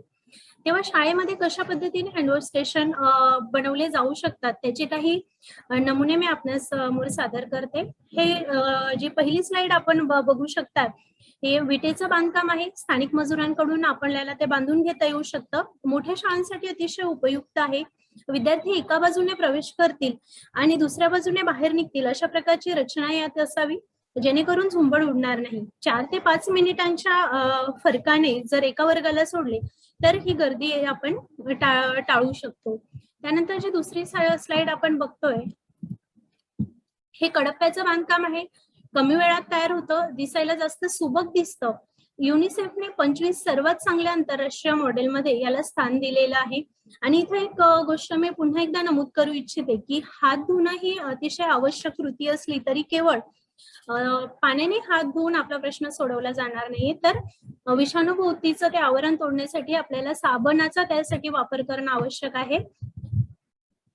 हँडवॉश स्टेशन जवळील भिंतीवर इथं आपण या स्लाइड मध्ये बघू शकतो की हँडवॉश स्टेशन जवळच्या भिंतीवर हात धुण्याचं महत्व लिहिलेलं असेल तर ते सतत वाचन करून दृढीकरण होत जाते आणि सवय कायमस्वरूपी अंगी बाणवते. यानंतर पुढच्या स्लाइड मध्ये आपण बघू शकतोय लोखंडाच्या पत्रापासून तयार केलेलं हे हँडवॉश स्टेशन आहे. पाण्याच्या बेसिनला पावडर कोटिंग केलं जातं, त्यामुळे ते गंजत नाही. वाहतूक करणं अतिशय आणि बसवणं देखील अतिशय सोपं आहे. चांगल्या दर्जाची हमी आहे आणि इथं महत्वाचं म्हणजे पाण्याची टाकी बंदिस्त असल्यामुळे पाणी दूषित करणं किंवा कोणत्याही प्रकारे पाणी दूषित होणं याचा देखील संबंध येत नाही. पुढील आपण मॉडेल जे बघतो आहे हँडवॉश साठीचं स्टेशन, तर हे लहान शाळांसाठी उपयुक्त आहे. स्थानिक कामगारांकडून बनवून घेता येऊ शकतं. इथं एका स्टीलच्या पिंपाला चारी बाजूंनी नळ बसून हँडवॉश स्टेशन बनवून घेतलेलं आहे. काही ठिकाणी समाजविघातक प्रवृत्ती आढळतात. अशा वेळी पाण्याच्या टाक्यांमध्ये काही दूषित पदार्थ मिसळणे वगैरे किंवा पाण्याच्या टाक्यांची नासधूस देखील होत असते. तर हे टाळण्यासाठी आपण अशा प्रकारच्या हँडवॉश स्टेशनला अशा ठिकाणी प्राधान्य देऊ शकतो. छोट्या शाळांसाठी केवळ हे 1 युनिट असलं तरी पुरेसं आहे, परंतु शाळा मोठी असेल तर अशी 2 किंवा 3 युनिट्स ठेवता येऊ शकतात. पुढचं जे हँडवॉश स्टेशन आपण बघतोय हे अत्यंत कमी खर्चात तयार होणार आहे. टाकाऊ वस्तूंपासून गावातल्या गावात तयार करता येऊ शकतं. इथं आपण जी टाकी वापरलेली आहे तर ह्या प्लास्टिकच्या टाक्या आपल्याला भंगारमधून मिळू शकतात. ते मधोमध कट करून त्यापासून हे हँडवॉश स्टेशन बनवून घेतलेलं आहे. टिकायला अतिशय मजबूत आहे आणि पुन्हा चोरीची भीती देखील याला नाही. हे एक हायब्रिड मॉडेल आपण आता स्क्रीनवर बघतोय. इथं पाण्याचा टब पॉलिप्रॉपिलिनचा आहे. लोखंडाचं स्टँड बसवलेलं आहे. अत्यंत कमी वजन असतं, त्याच्यामुळे त्याला वाहतुकीला देखील सोपं पडतं. आणि दुसरी महत्वाची गोष्ट पुन्हा तेच की आपण याला काम झाल्यानंतर वर्गात पुन्हा ठेवू शकतो आणि सकाळी शाळा सुरू झाल्यानंतर पुन्हा बाहेर देखील आणू शकतो. चोरीची भीती असेल तर रोज उचलून आतमध्ये हे ठेवता येतंय. एकदम छोट्या शाळांसाठीचं हे जे पुढचं मॉडेल आपण बघतोय, अगदी लहान शाळा 20 ते 25 पट असलेल्या शाळा देखील आपल्या आहेत. तर ह्या शाळांसाठी हे युनिट अतिशय उपयुक्त आहे. याला एक छोटा ड्रम आहे, त्यामध्ये पाण्याची व्यवस्था नळाद्वारे भरता येत असेल तर उत्तम, किंवा हाताने देखील 2-3 बादल्या पाणी त्याच्यामध्ये टाकलं जाऊ शकतं. वजनाला हलकं आहे. बॅलन्सिंग साठी या स्टँडला झेड शेप दिलेला आहे, जेणेकरून विद्यार्थ्यांनी हात लावला किंवा काही डगमगण्याची भीती त्या युनिटला राहणार नाही. जिथे इच्छा असेल तिथं मार्ग दिसतो असं म्हणतात. विद्यार्थ्यांना हात धुण्याचे महत्व एकदम मनी बिंबले की ते हात स्वच्छ असल्याशिवाय कोणत्याही पदार्थाला खाण्यासाठी म्हणा किंवा इतर कोणत्याही कारणासाठी स्पर्श करणार नाही. तर मग हात धुण्याची ही सवय अंगी बाणवली असेल तर आपण ह्या स्लाइड मध्ये बघू शकतोय की ही विद्यार्थिनी अगदी तिच्या इच्छेप्रमाणे आणि तिच्या कल्पनाशक्तीप्रमाणे तिने एक छोटंसं युनिट तिच्या स्वतःच्या घरी तयार केलेलं आहे. यात एका प्लास्टिकच्या बॉटलमध्ये पाणी भरलेलं आहे आणि हवेच्या दाबाचा वापर करून जसं आपण त्या प्लास्टिकच्या बॉटलचं झाकण थोडंसं सैल करू ते येथून ते पाणी पडेल आणि तिने ते तिचं स्वतंत्र असं छोटंसं हँडवॉश स्टेशन उभारलेलं आहे. कोरोनाने आपले अनेक पारंपरिक सवयी बदलल्या, त्यातीलच एक हात स्वच्छ करायला हवे. त्यामुळे अनेक संसर्ग टाळता येऊ शकतात. ही एक आपल्याला कोरोनाने दिलेली विशेष देण म्हणता येईल की आपण स्वच्छतेच्या सवयी अंगी बाणवणं किती आवश्यक आहे हे पुन्हा एकदा अधोरेखित झालेलं आहे. आणि हे जे आपण युनिट बघतो हे खास कोरोनासाठी डिझाईन केलेलं आहे. नळाला हात लागत नाही, हात लावावा लागत नाही. पाणी आणि साबण घेण्यासाठी पायांनी पेडल दाबावे लागते आणि साबण घेण्यासाठी देखील याच्यात लिक्विड सोपचा वापर आपण करू शकतो आणि ते घेण्यासाठी देखील त्याला स्पर्श करण्याची आवश्यकता नाही, तर केवळ पेडल दाबलं की लिक्विड सोप देखील येऊ शकतो. पुढचं युनिट जे आपण बघतोय हे आहे अंगणवाडीसाठीचं मॉडेल. इथं दोघं बाजूला ज्या दिसत आहेत त्या स्प्रिंग लावलेल्या पायऱ्या आहेत आणि मूल पायरीवर चढलं, त्याचं वजन त्या पायरीवर पडलं की ती स्प्रिंग दाबली जाते आणि त्यावेळी तो नळ सुरू होतो. आणि त्याचप्रमाणे मूल खाली उतरलं की नळ आपोआप बंद होतो, त्यामुळे पाण्याचा अपव्यय देखील होत नाही. साबणासाठी देखील त्याचप्रमाणे व्यवस्था याच्यात केलेली असते. आता हँडवॉश स्टेशन आपण शाळेत बसून घ्यावेत, कोणकोणत्या मॉडेल यासाठी असावेत, कशा प्रकारचे युनिट्स आपण यासाठी वापरू शकतो हे आपण पाहिलं. परंतु याची नेमकी आवश्यकता का आहे, याच्यासाठी नेमकं आपल्याला आवश्यक काय काय असणार आहे. तर हँडवॉश स्टेशन शाळेमध्ये आपल्या असावं यासाठी सगळ्यात महत्वाची गरज आहे ती वाहतं पाणी असलं पाहिजे शाळेमध्ये. नळ असतील तर उत्तम, आणि नसतील तर जवळून पाणी आणून त्या टाकीत भरण्याची व्यवस्था झाली पाहिजे. आणि सगळ्यात महत्वाचं म्हणजे टाकी थोडी उंचावर ठेवण्याची व्यवस्था देखील झाली पाहिजे. युनिट ठेवण्यासाठी पुरेशी मोकळी जागा असली पाहिजे. काही शाळांना क्रीडांगण नसतं, अशा शाळांमध्ये ही अडचण येऊ शकते. परंतु अशा शाळांनी जर छोट्या युनिटची उभारणी केली आणि ते पुन्हा मध्ये नेणं आणि बाहेर काढणं पुन्हा अशा प्रकारची व्यवस्था जर त्याला असेल तर ते उपयुक्त ठरू शकतं. सांडपाणी वाहून नेण्याची व्यवस्था किंवा शोष खड्डा असणं गरजेचं आहे. काही ठिकाणी हँडवॉश स्टेशन्स असतात, परंतु सांडपाणी वाहून नेण्याची व्यवस्था नसल्यामुळे बऱ्याचदा असं होतं की मुलं हात धुवायला गेले आणि पाय खराब करून आले. तर अशी अवस्था आपल्या शाळेची होऊ नये यासाठी जिथं हँडवॉश स्टेशन असेल तर तिथं उर्वरित जे सांडपाणी आहे ते वाहून नेण्याची देखील योग्य व्यवस्था झाली पाहिजे. द्रव साबणाचा अखंडित पुरवठा असणं गरजेचं आहे, आणि तो नसल्यास साबणाच्या वडीपासून देखील द्रव साबण आपण बनवू शकतो. त्याबाबतचे अनेक व्हिडिओज युट्यूबला देखील उपलब्ध आहेत. शाळेसाठी डिझाईन केलेलं युनिट किंवा मॉडेल नेमकं कसं असावं, तर सर्वात महत्वाचं म्हणजे ते मुलांसाठी सुरक्षित असावं. आपण काही लहान युनिट्स यामध्ये पाहिले तर मुलांचा धक्का लागला. काही वेळेला आपण 6 ते 14 वयोगटातली लहान मुले आपल्या समोर असणार आहेत, तर आपण त्यांना गृहीत धरूनच या सगळ्या बाबींचा विचार केला पाहिजे. जिथं विटांचं पक्क बांधकाम आहे तिथंही अडचण येणार नाही, परंतु जिथं आपण प्लास्टिकचं छोटा ड्रम ठेवतोय, लोखंडी स्टँडवर ठेवतोय, अशा ठिकाणी अडचण येऊ शकते. तर ते पुरेसं मजबूत असावं जेणेकरून विद्यार्थ्यांची झुंबड उडली तर ते पडून जाऊ नये आणि विद्यार्थी जखमी होऊ नयेत ही काळजी आपण घेतली पाहिजे. वाहतूक करण्यास आणि बसवण्यास ते सोपे असावे, मुलांना आकर्षक वाटले पाहिजे जेणेकरून मुले त्याचा जास्तीत जास्त वापर करतील. याच्यात मोस्टली आपण करू शकतो की जर तिथं रंगांचा वापर केलेला असेल, त्याचप्रमाणे तिथं आजूबाजूला जर रंगवलेलं असेल काहीतरी छान विद्यार्थ्यांना आवडतील अशा प्रकारचे कार्टून्स, प्लस त्याच्यामध्ये हात स्वच्छ धुण्याचं महत्व, अशा प्रकारचं जर रंगकाम केलेलं असेल तर मुलांना ते आवडतं आणि मुलं जे आवडतं, जे इंटरेस्टिंग वाटतं, जे आकर्षक वाटतं त्याच्याकडे मुलं स्वतःहून जायला तयार होतात. त्याची देखभाल आणि जरुरी पडल्यास दुरुस्ती करणं सोपं असावं. म्हणजे आपण जे हँडवॉश स्टेशन बसवणार आहोत तर असं घडू नये की आपण इतक्या वेगळ्या प्रकारच्या टॅप तिथं बसवण्यासाठी आणू की नंतर तिथं काही दुरुस्ती करण्याची आवश्यकता भासली तर ते पार्ट आपल्याला स्थानिक बाजारपेठेत उपलब्धच होणार नाहीत. असं होऊ नये यासाठी स्थानिक बाजारपेठेत जे आहे त्याला आपण प्राधान्य देऊन त्या प्रकारे हँडवॉश स्टेशन बनवून घेतले पाहिजे. धन्यवाद. धन्यवाद. धन्यवाद ललित कुमारजी आणि डॉक्टर मनीषा मॅडमजी. आपण खूप चांगल्या पद्धतीने या ठिकाणी सुंदर विवेचन केलेलं होतं आणि हात धुण्यासाठी आपल्याला कुठल्या सुविधा विकसित करता येतील यावर खूप चांगल्या पद्धतीने विस्तृत असं मार्गदर्शन आपण या ठिकाणी केलेलं आहे. मित्रांनो, आपण आता आपल्या या शाळा विकास आराखड्याच्या 3ऱ्या सत्राकडे आपण तुम्हाला घेऊन जात आहोत. 3रं सत्र आहे शालेय पाणी स्वच्छता आणि आरोग्य. मित्रांनो, आपली शाळा असते, आपल्या शाळेमध्ये पाणी असतं का? पाणी असले तर स्वच्छता असते का? आणि स्वच्छतेसोबत उत्तम आरोग्य असतं का?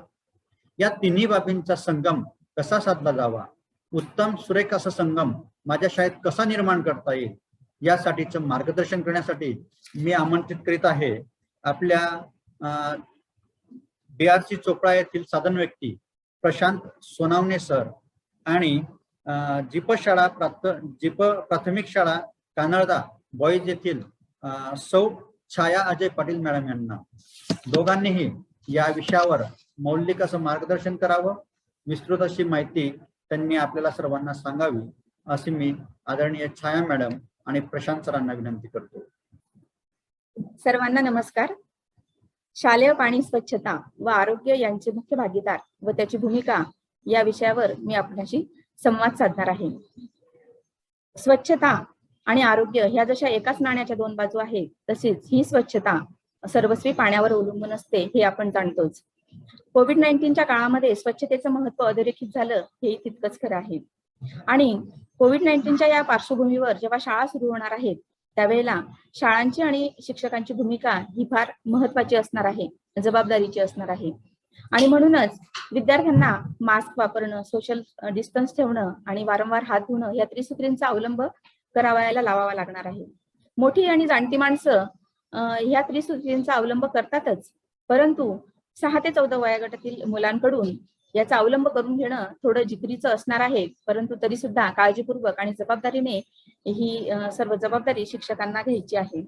तर आजचा जो मुख्य विषय आहे की शालेय पाणी स्वच्छता आणि आरोग्य याचे मुख्य भागीदार, तर मुख्य भागीदार आहेत मुख्याध्यापक, शिक्षक, शालेय व्यवस्थापन समिती सदस्य, मीना राजू मंच, विद्यार्थी, सफाई कर्मचारी, शैक्षणिक अधिकारी, समग्र शिक्षा अभियान आणि आरोग्य तज्ञ. सर्वात आधी जे शाळा, विद्यार्थी या सर्व आणि शिक्षक या सर्वांचंच हित जपतात असे मुख्याध्यापक शाळेचे मुख्य घटक आणि जबाबदार घटक असतात.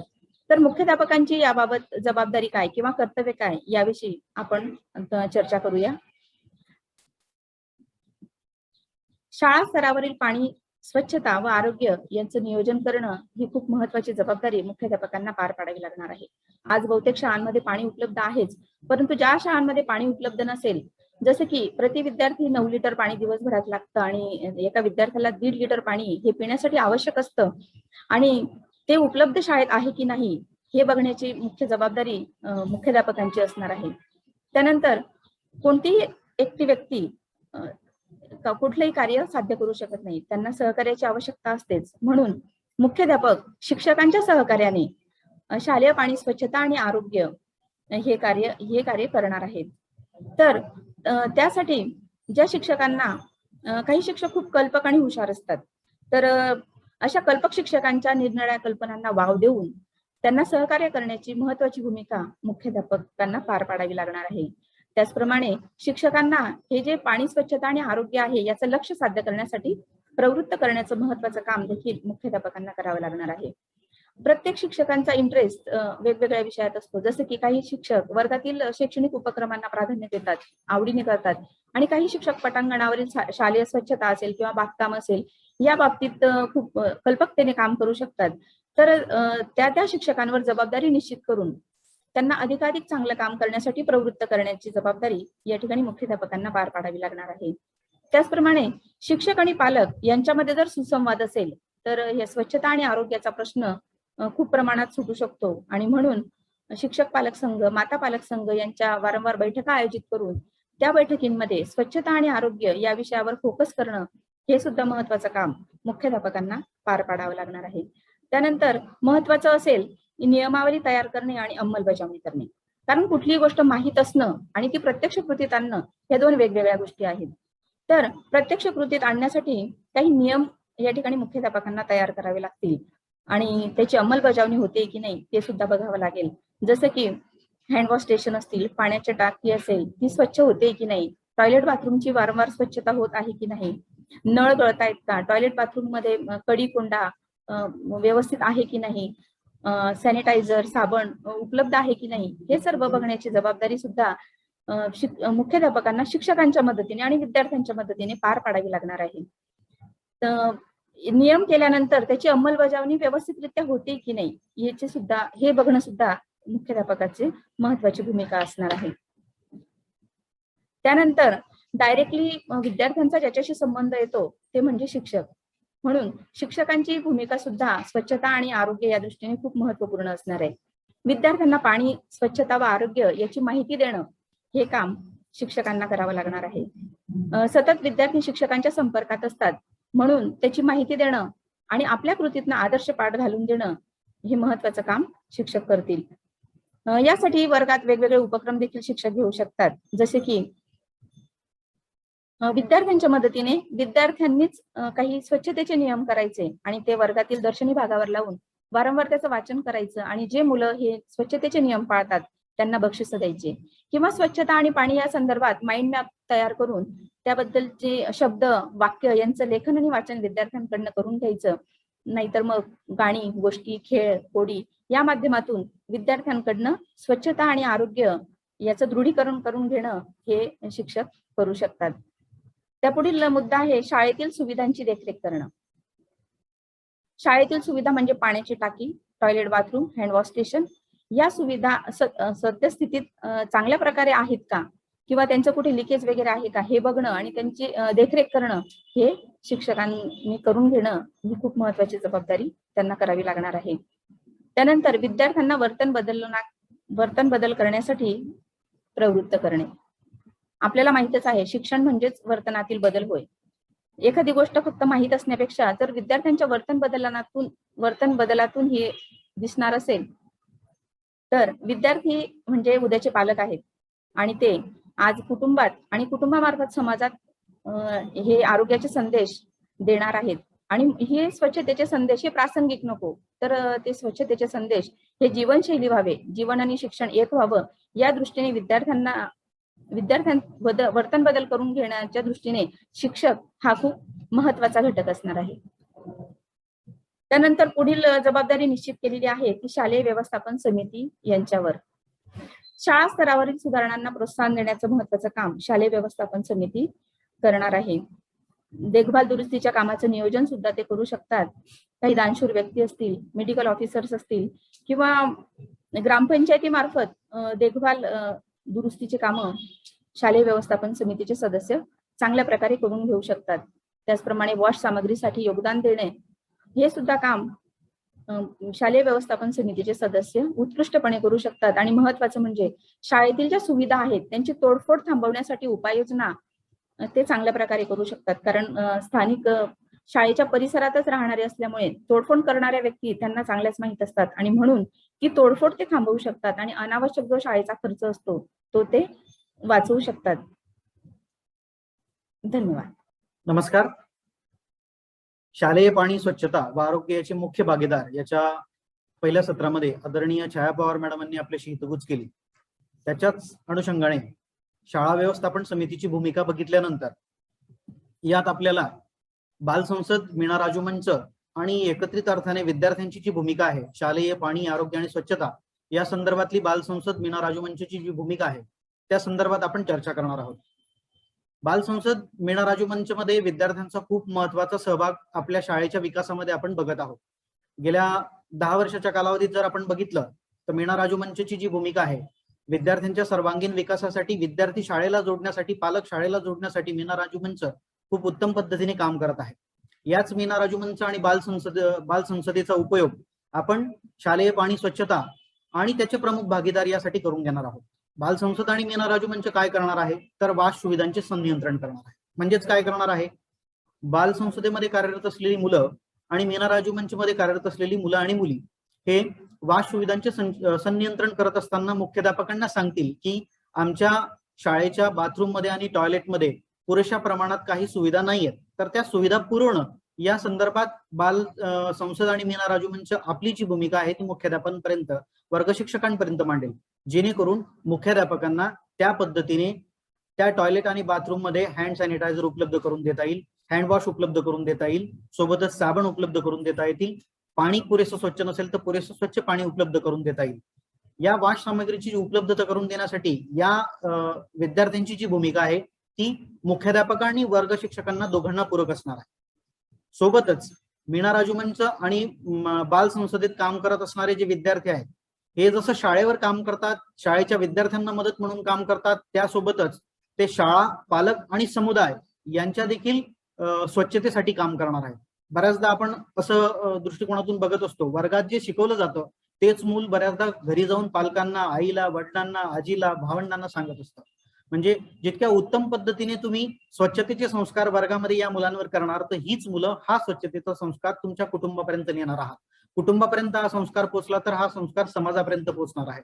या दृष्टिकोनातून या सगळ्या स्वच्छतेच्या, क्लीननेसच्या ज्या सुविधा आहेत, स्वच्छ पिण्याचे पाणी, स्वच्छ टॉयलेट, स्वच्छ बाथरूम, स्वतःचे हात स्वच्छ करणं, स्वतःचे वैयक्तिक अवयव स्वच्छ करणं, या सगळ्या बाबींची जी काही भूमिका आहे ही मुलं पालकांपर्यंत नेतील आणि पालकांकडूनच ती भूमिका समुदायापर्यंत पोहोचणार आहे. या दृष्टिकोनातून आपण प्रयत्न करणार आहोत. यासोबतच विद्यार्थ्यांच्या या भूमिकेसोबतच काही सफाई कर्मचारी शाळेत असतात, यांची देखील भूमिका आपल्याला या दृष्टिकोनातून बघणं फायद्याचं ठरतं. तुम्ही म्हणाल की जिल्हा परिषद शाळेला कुठे आहेत सफाई कर्मचारी? आपण खासगी प्राथमिक शाळा किंवा खासगी माध्यमिक शाळा बघूया. या शाळांमध्ये बऱ्याचदा शिपाई कर्मचारी सफाई कर्मचारी म्हणून काम करत असतात, किंवा खासगी प्राथमिक शाळांनी काही बाहेरचे जे सफाई कर्मचारी असतात, नगरपालिकेचे असतील, महानगरपालिकेचे असतील, ग्रामपंचायती असतील, तर यांना अलॉट केलेलं असतं, त्यांना काम दिलेलं असतं. तर या कर्मचाऱ्यांची देखील मदत आपण शाळेच्या वर्गांच्या स्वच्छतेसाठी, शाळेच्या टॉयलेट आणि बाथरूमच्या स्वच्छतेसाठी, पिण्याच्या पाण्याच्या टाकीच्या स्वच्छतेसाठी घेऊया. जिल्हा परिषद शाळांसाठी आपण या दृष्टिकोनातून विचार करूया की आपल्याकडे शालेय आरोग्य धोरणातून एक यंत्रणा काम करते, ज्याला आपण शालेय पोषण आहार शिजवणारी यंत्रणा म्हणूया. त्या शालेय पोषण आहार शिजवणाऱ्या ज्या काकू आहेत, ज्या ताई आहेत, यांची मदत आपण शालेय स्वच्छतेसाठी सुद्धा घेऊ शकतो. म्हणजेच आपल्याकडे स्टाफ उपलब्ध असेल, यंत्रणा उपलब्ध असेल, फक्त त्यांची मदत आपण कशा पद्धतीने घ्यावे या दृष्टिकोनातून मुख्याध्यापक, वर्ग शिक्षक या यंत्रणेने जर सुयोग्य पद्धतीने काम केलं तर त्याची ही मदत आपल्याला शाळेच्या स्वच्छतेसाठी किंवा वर्गांच्या स्वच्छतेसाठी, विद्यार्थ्यांच्या विकासासाठी होऊ शकते. सोबतच ज्या वेळेला ही सर्व यंत्रणा काम करेल, विद्यार्थी काम करतील, मुख्याध्यापक काम करतील, वर्ग शिक्षक काम करतील, यासोबतच खूप महत्वपूर्ण रोल असेल किंवा भूमिका असेल ती पर्यवेक्षी यंत्रणेची. पर्यवेक्षी यंत्रणेमध्ये अत्यंत जवळचा पर्यवेक्षक असतो स्वतः मुख्याध्यापक शाळेचा, आणि त्यानंतर संबंधित केंद्राचे केंद्रप्रमुख असतील, आदरणीय विस्तार अधिकारी असतील, आदरणीय गट शिक्षणाधिकारी असतील. या यंत्रणेने ज्या ज्या वेळेला शाळा भेटी होतील तर त्यावेळेला शाळा भेटीमध्ये शाळेच्या स्वच्छतेच्या संदर्भात, पिण्याच्या पाण्याच्या सुविधेच्या संदर्भात, टॉयलेट आणि बाथरूमच्या स्वच्छतेच्या संदर्भात मुख्याध्यापकांना, वर्ग शिक्षकांना आणि विद्यार्थ्यांना सुयोग्य पद्धतीने उद्बोधन करणं अत्यंत आवश्यक असेल. आपली भेट ही त्यांना मदतीसाठी व्हावी या दृष्टिकोनातून पर्यवेक्षी यंत्रणेतल्या अधिकाऱ्यांनी जर मदत दिली तर निश्चितच शालेय पाणी स्वच्छता आणि आरोग्य यात खूप मोठा बदल जो आहे तो आपल्यास निदर्शनात येईल. या यंत्रणेने वेळोवेळी भूमिका देत असताना, आपली मदत देत असताना, ज्या पद्धतीने आपण शालेय स्वच्छतेमधले कोबो ऑफिस ऍप्लिकेशन्स मध्ये माहिती भरणार आहोत तर त्या दृष्टिकोनातून कुठे कुठे त्रुटी आहे याची जर सुयोग्य पद्धतीने स्पष्ट निवेदन आणि स्पष्ट मदत जर त्यांना दिली तर जेणेकरून मुख्याध्यापकांना त्यात आवश्यक तो बदल करता येईल आणि कोंबो ऍप्लिकेशन मध्ये त्या पद्धतीचे जे बदल आहेत ते मुख्याध्यापकांना करून घेता येतील. यासोबतच शाळेच्या आरोग्याच्या संदर्भात, विद्यार्थ्यांच्या आरोग्याच्या संदर्भात, शालेय स्वच्छता करून घेण्याच्या संदर्भात आपल्याला समग्र शिक्षा अभियानातील यंत्रणेचा किंवा निधीचा उपयोग करून घेता येईल. त्या निधीचा उपयोग आपण कसा करणार तर unified district information system for education आपण दरवर्षी युडायस भरत असतो.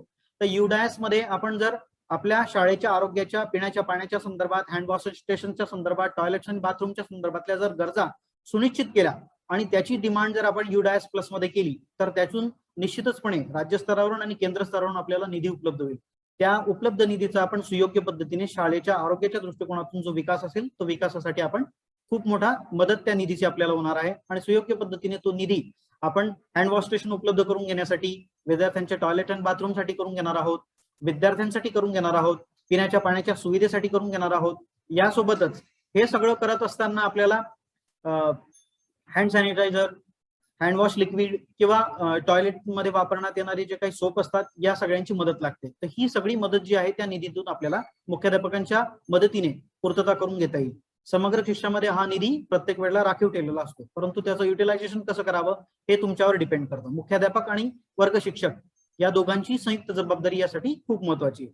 त्या दृष्टिकोनातूनच आपण अधिकचा जर विचार केला तर आपल्या आजूबाजूला आरोग्य यंत्रणेचे काही तज्ज्ञ असतात. आपण जर बघितलं तर दरवर्षी आपण नियमित पद्धतीने शालेय आरोग्य तपासणी करत असतो. या शालेय आरोग्य तपासणीमध्ये प्राथमिक आरोग्य केंद्राचे आरोग्य तज्ज्ञ आपल्या शाळेला भेटी देत असतात.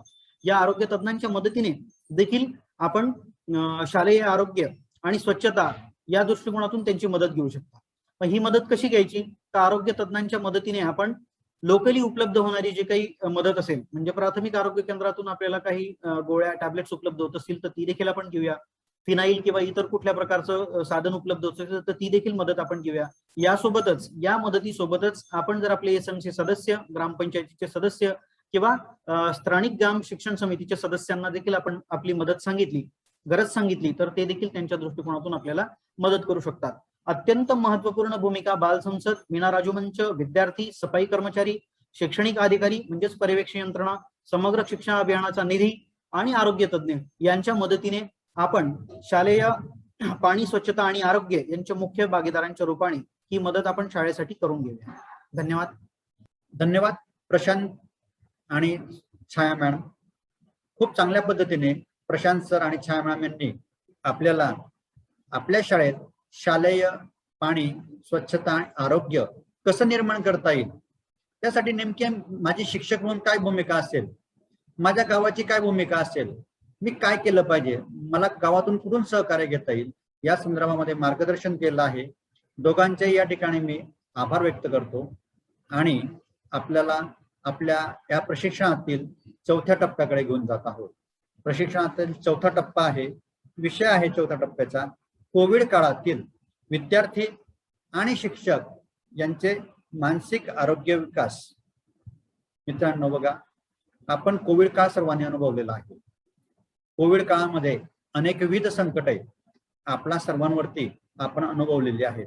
माझ्या गावात, माझ्या घरात, माझ्या कुटुंबात, माझ्या नातेवाईकात, या सर्वांमध्ये विविध प्रकारचे प्रसंग, काही वेळेस खूप दुःखद घटना देखील घडलेल्या आहेत. अशा वेळेस बऱ्याच अंशी मानसिक आधाराची गरज अनेकांना होती. ती देण्याचा प्रयत्न देखील एक शिक्षक म्हणून, एक जागरूक शिक्षक म्हणून आपण केलेली आहे. कोविड काळात आपण न डगमगता अनेकविध कामे केलेली आहेत. या अनेकविध कामांमध्ये आपण समाजासाठी प्रेरणा देखील निर्माण केली आहे. कोविड काळात चांगल्या पद्धतीने कसं काम करता येईल, समाजकार्यात कसा सहभाग नोंदवता येईल, जे रुग्ण होते त्यांच्या नातेवाईकांना आधार कसा देता येईल, या संदर्भातील आपण उत्तम पद्धतीने काम केलं आहे. म्हणून मित्रांनो, आजच्या आपल्या या विषयाची मांडणी कोविड काळातील विद्यार्थी आणि शिक्षक यांना मानसिक आरोग्य विकास कसा साधता यावा. कारण की असं म्हणतात की 2 टप्पे पार केलेले आहेत, तिसरी लाट येण्याची शक्यता आहे. येईल की नाही माहित नाही, परंतु आपण येणाऱ्या काळामध्ये कोविड काळातील मध्ये आम्ही आमच्या विद्यार्थ्यांचा आणि शिक्षकांचा मानसिक आरोग्याचा विकास कसा साधला पाहिजे त्याचं उत्तम असं विवेचन करण्यासाठी मी आमंत्रित करतोय श्रीमती अलका पाटील, जिल्हा परिषद प्राथमिक शाळा कडोली, तालुका एरंडोल, आणि सय्यद अल्ताफ अली हसन अली, जीप उर्दू शाळा पौर कसबे, तालुका जामनेर, की जे फक्त राष्ट्रीय स्तरावर नाही तर इंटरनॅशनल स्तरावरती मोटिवेटर म्हणून ओळखले जातात, असे सय्यद अल्ताफ सर. नमस्कार, मी अलका पाटील. यानंतर आपण वळूया पुढच्या विषयाकडे. पुढचा आपला विषय आहे कोविड काळातील विद्यार्थी आणि शिक्षक यांचे मानसिक आरोग्य. याविषयी आपण चर्चा करूया. सध्या आपण बघतोय की गेल्या 1.5 वर्षापासून आपण कोरोना सारख्या भयंकर अशा संसर्गजन्य महामारीचा सामना करत आहोत. आपण सारेजण या संकटाशी मिळून लढत आहोत. पण कोरोना हा संसर्गजन्य असल्यामुळे किंवा एकमेकांच्या संसर्गातून पसरणारा आजार असल्यामुळे आपण कित्येक महिने आपल्या घराबाहेर मनमोकळेपणाने पडू शकलेलो नाही. शासनाने सुद्धा अनेक गोष्टींवर निर्बंध लावल्यामुळे आपण पूर्वीसारखे मुक्तपणे वावरू शकत नाही. आपल्याला साऱ्यांनाच आवडणारी जी ठिकाणं, विशेषतः बाग बगीचे, दुकानं, मॉल्स, थिएटर्स, क्रीडांगणं किंवा जिम्स किंवा अन्य काही सारी ठिकाणं, या ठिकाणी आपण पूर्वीसारखी जाऊ शकत नाही. एवढंच काय तर गेल्या 1.5 वर्षापासून आपण बघतोय की शाळा आणि महाविद्यालय, क्लासेस हे सुद्धा बंद आहे.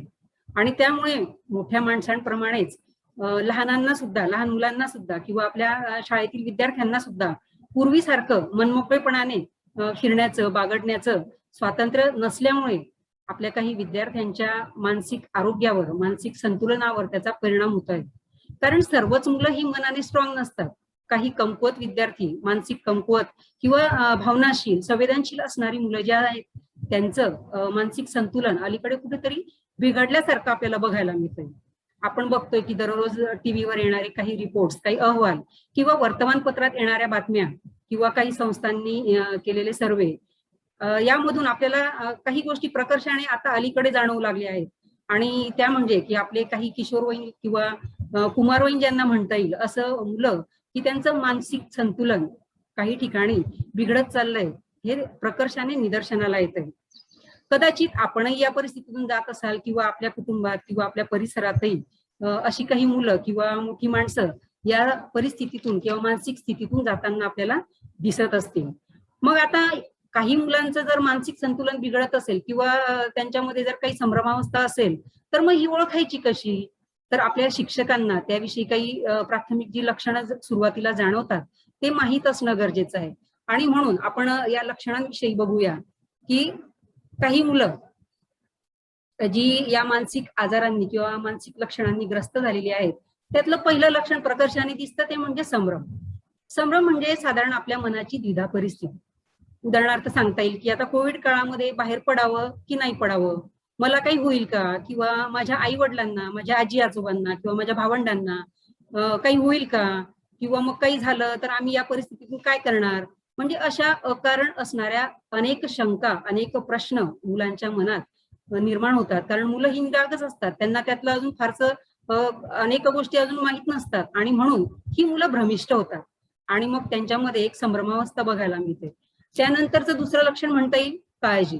काही मुलं आपल्या आजूबाजूच्या ज्या घटना बघून अकारण काळजी करतात, किंवा आपल्या दैनंदिन जीवनातले पण उदाहरण घेता येईल की आता आपण बघतोय ऑनलाईन शिक्षण आहे, आपण घेतो आहोत, पण काही मुलांजवळ मोबाईल नाही, मग त्यांच्या परिस्थितीमुळे म्हणा ती घेऊ शकत नसतील, तर मग त्यांच्या मनात प्रश्न निर्माण होतात, काळजी वाटते की मग आता माझ्याकडे मोबाईल नाही, मग माझा अभ्यास कसा होणार, मग मला शिक्षक काय म्हणतील, किंवा मला जर नाही अभ्यास झाला तर मग माझा अभ्यास कसा होईल, मी परीक्षेत चांगले गुण मिळवेल की नाही, किंवा यासारखे असे अनेक प्रश्न मुलांना निर्माण होतात आणि त्यातून ती मग अकारण काळजी करत असतात.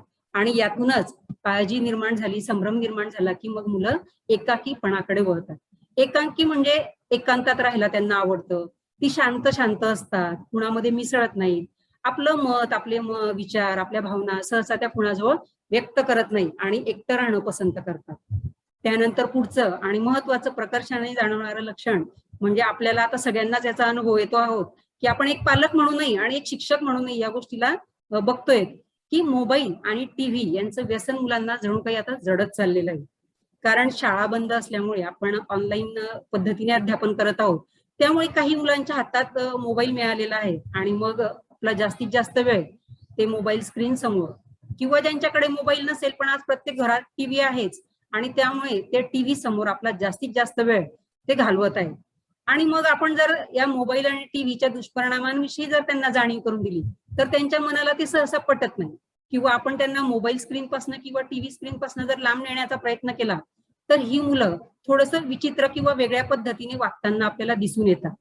आणि त्यातूनच मग त्यांच्यामध्ये आपल्याला जाणवतं की जसं एखादं व्यसन माणसाला लागलं की त्याशिवाय चैन पडत नाही, तसं हल्ली आपल्या काही मुलांमध्ये, विशेषतः कुमारवयीन आणि किशोरवयीन मुलांमध्ये हे बघायला मिळतं. त्यानंतर पुढचं एक लक्षण प्रामुख्याने दिसतं ती म्हणजे भीती. की कोरोनामुळे जे आजूबाजूला या गेल्या वर्ष दीड वर्षामध्ये जी परिस्थिती निर्माण झाली होती, त्याच्यामुळे अनेक कुटुंबांवर, अनेक घरांवर अतिशय भयानक अशी परिस्थिती निर्माण झाली आणि त्यामुळे कळत नकळत या बालमनावर सुद्धा परिणाम झालेला आढळतो आणि त्यातून त्यांच्यामध्ये भीती आणि उदासीनता त्यांच्यामध्ये दिसायला येते. आणि त्यातूनच मग काही मुलं ही चिडचिडपणा करतात, किंवा त्यांना हवी असलेली गोष्ट नाही मिळाली तर त्यातून ती आपला राग व्यक्त करतात आणि आपल्या कुटुंबावर त्या अपेक्षा व्यक्त पूर्ण न झाल्यामुळे ती चिडचिडेपणा जास्त करतात. त्यानंतर त्यांच्याकडे सध्या रिकाम पण खूप आहे आणि त्या आपल्याला पूर्वी आपण जे शाळेत उपक्रम घेत होतो त्याच्यामध्ये मुलं भावनिकरित्या गुंतायची, पण अलीकडे शाळा नसल्यामुळे आणि कुठलेही उपक्रम ऍक्टिव्हिटी प्रत्यक्ष नसल्यामुळे ते रिकामपण असल्यामुळे त्यांना ध्येयहीनता सुद्धा आपल्याला बघायला मिळते. कारण आपण शालेय उपक्रमांमधून त्यांच्यामध्ये स्पर्धा घेत होतो, एक निकोप वातावरण तयार होत होतं, पण हल्ली आपल्याला ते बघायला मिळत नाही. म्हणून ही मुलं ध्येयहीन झालेली दिसतात आणि सर्वात या वरच्या ज्या लक्षणांवरनं ही लक्षणं वरची जाणवली की आपोआपच त्यांच्यामध्ये एक आत्मविश्वास कमी होतो, कॉन्फिडन्स कमी होतो आणि त्यामुळे ही मुलं सर्व ठिकाणी मग हळूहळू मागे पडू लागतात. तर ही झाली मुलांची मानसिक लक्षणं. यानंतर शिक्षकांची या विद्यार्थ्यांसाठी काय करायला हवं, या मुलांसाठी काय उपाययोजना करता येतील याविषयी आता आपल्याला मार्गदर्शन करतील अल्ताफ सर. सुकून दिल के लिए कुछ तो एहतमाम करूं, सुकून दिल के लिए कुछ तो एहतमाम करूं, नजर मिलाइए मुझसे कि मैं सलाम करूं, मुझे तो होश नहीं आप मशवरा दीजिए, कहाँ से छेड़ू फसाना कहाँ तमाम करूं। कोविड की इस परिस्थिति में स्टूडेंट्स ही नहीं, बच्चे ही नहीं, बल्कि टीचर्स भी जो है वो अलग अलग डिफरेंट टाइप के मेंटलिटी प्रोसेस से गुजर रहे हैं। हमें खुशी की बात है हमारे लिए कि हमारे जलगांव जिले में ऐसा देखने को नहीं मिला है और हमारे टीचर्स ने बहुत ही अच्छी तैयारी के साथ बच्चों को तैयार करवाया। हम मुबारकबाद पेश करते हैं जिला परिषद, शिक्षण विभाग और डाइट की ओर से उन तमाम को जिन्होंने अपने आप को कंट्रोल में रखा, अपने आप पर जो उन्होंने काबू रखा और किसी भी बीमारी का वो शिकार नहीं हुए, ना फिजिकली हुए ना मेंटली हुए, और उन्होंने अपने बच्चों के लिए बहुत अच्छे काम भी किए। बहुत सारे कार्य हम करते आ रहे हैं शिक्षण को लेकर, लेकिन कुछ ऐसे कार्य जो आप में से और हम में से सभी ने किए हैं, उनको थोड़ा एक नजर यहाँ पर देखते हैं। मराठी में यहाँ पर लिखा हुआ है कि कोविडची भीती ना बाळगता खबरदारीचे कार्य। हमको बिल्कुल भी कोविड की डर नहीं होना चाहिए, बल्कि हम कॉशियस होना चाहिए, और कहते हैं कि prevention is better than cure, और इसी प्रिवेंशन का नाम जो है वो खबरदारी बाळगना इसको कहा जाता है। तो अगर हम उसको प्रिवेंशन के साथ उसको लेंगे, उसके जितने बीमारी के जो जितने भी प्रोसेस है उससे बचने के लिए अगर उस पर हम चलते हैं और बच्चों को भी उसके बारे में खबरदार करते हैं, तो हमारे विद्यार्थी जो है वो उससे सेफ रहेंगे और हम भी सेफ रहेंगे।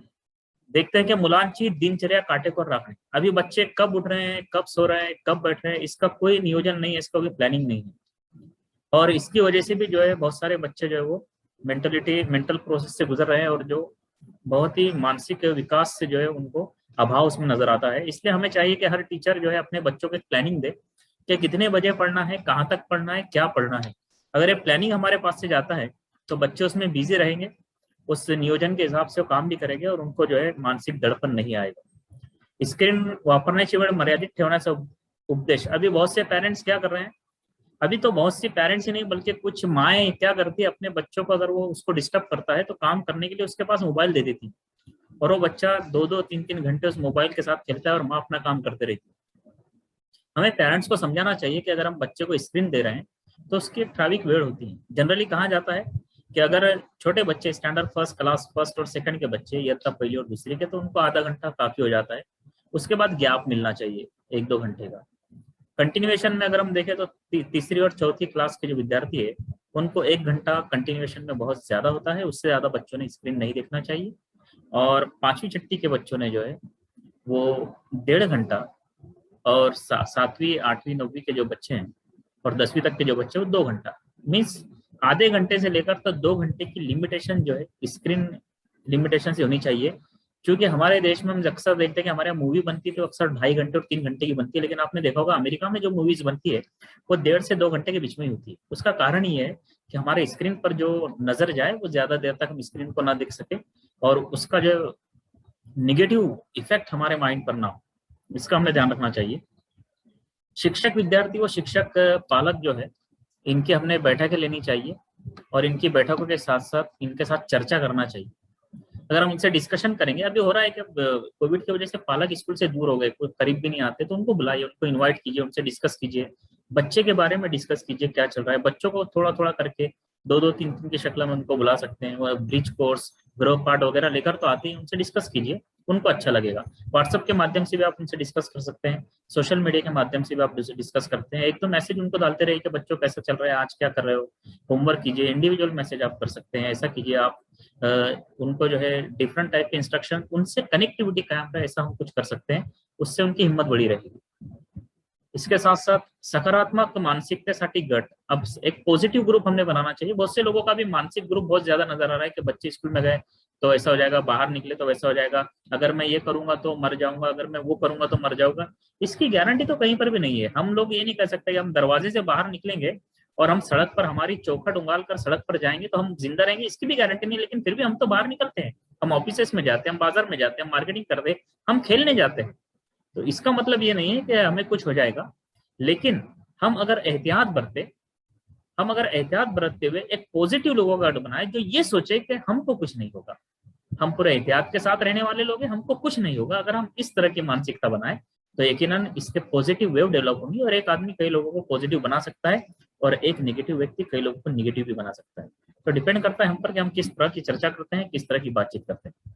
विद्यार्थ्यांसाठी ध्येय ठेवणे, अब एक मकसद हमारे पास होना चाहिए कि मेरे पास जो बच्चे हैं वो कैसे हैं, उनके लिए हमारे पास एक मकसद होना चाहिए। अगर उस मकसद के तहत अगर हम काम करते हैं, हर विद्यार्थी का अलग अलग लेवल होता है, उस लेवल के मुताबिक हमारे पास भी ध्येय होना चाहिए, और उनके पेरेंट्स और बच्चों को भी बताना चाहिए कि हमारा ध्येय क्या है।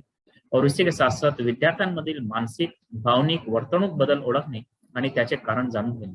बच्चों में जो भी चेंजेस आ रहे हैं उसको पहचानते आना चाहिए एज ए टीचर, और उसको पहचानने के बाद उसका सही ट्रीटमेंट करते रहना चाहिए और उसको सही प्रोसेस से हमको गुजारना चाहिए। मैं चाहूंगा कि यहाँ पर थोड़ा रुकते हैं, और शिक्षकों पर भी कुछ तनाव होता है, उस शिक्षकांचे तनाव नियोजन किस तरह होना चाहिए उस पर मैं एक बार फिर विनंती करता हूँ अलका पाटील मॅडम से कि वो इसको आगे बढ़ाए की शिक्षकांचे तणाव नियोजन कसे करायला पाहिजे, कसे हवे असेल. तर पुन्हा एकदा आपलं स्वागत. आताच आपल्याला अल्ताफ सरांनी शिक्षक आणि विद्यार्थी यांच्या मानसिक स्थितीविषयी आणि शिक्षकांचे कोणकोणते तणाव आणि विद्यार्थ्यांचे कोणकोणते तणाव यापूर्वी आपण ते घटक पाहिले. यानंतर आता आपण बघूया की तणाव तर सर्वांनाच आहे. आता हल्लीचं जग हे धकाधकीचं आहे, गतिमान आहे आणि कोविड सारख्या परिस्थितीत तर आपण सर्वच अगदी तणावात वावरत आहोत. आणि म्हणून जरी तणाव असला तरी त्याचं नियोजन करणं, त्यातून उपाय काढणं हे सुद्धा तेवढंच गरजेचं आहे.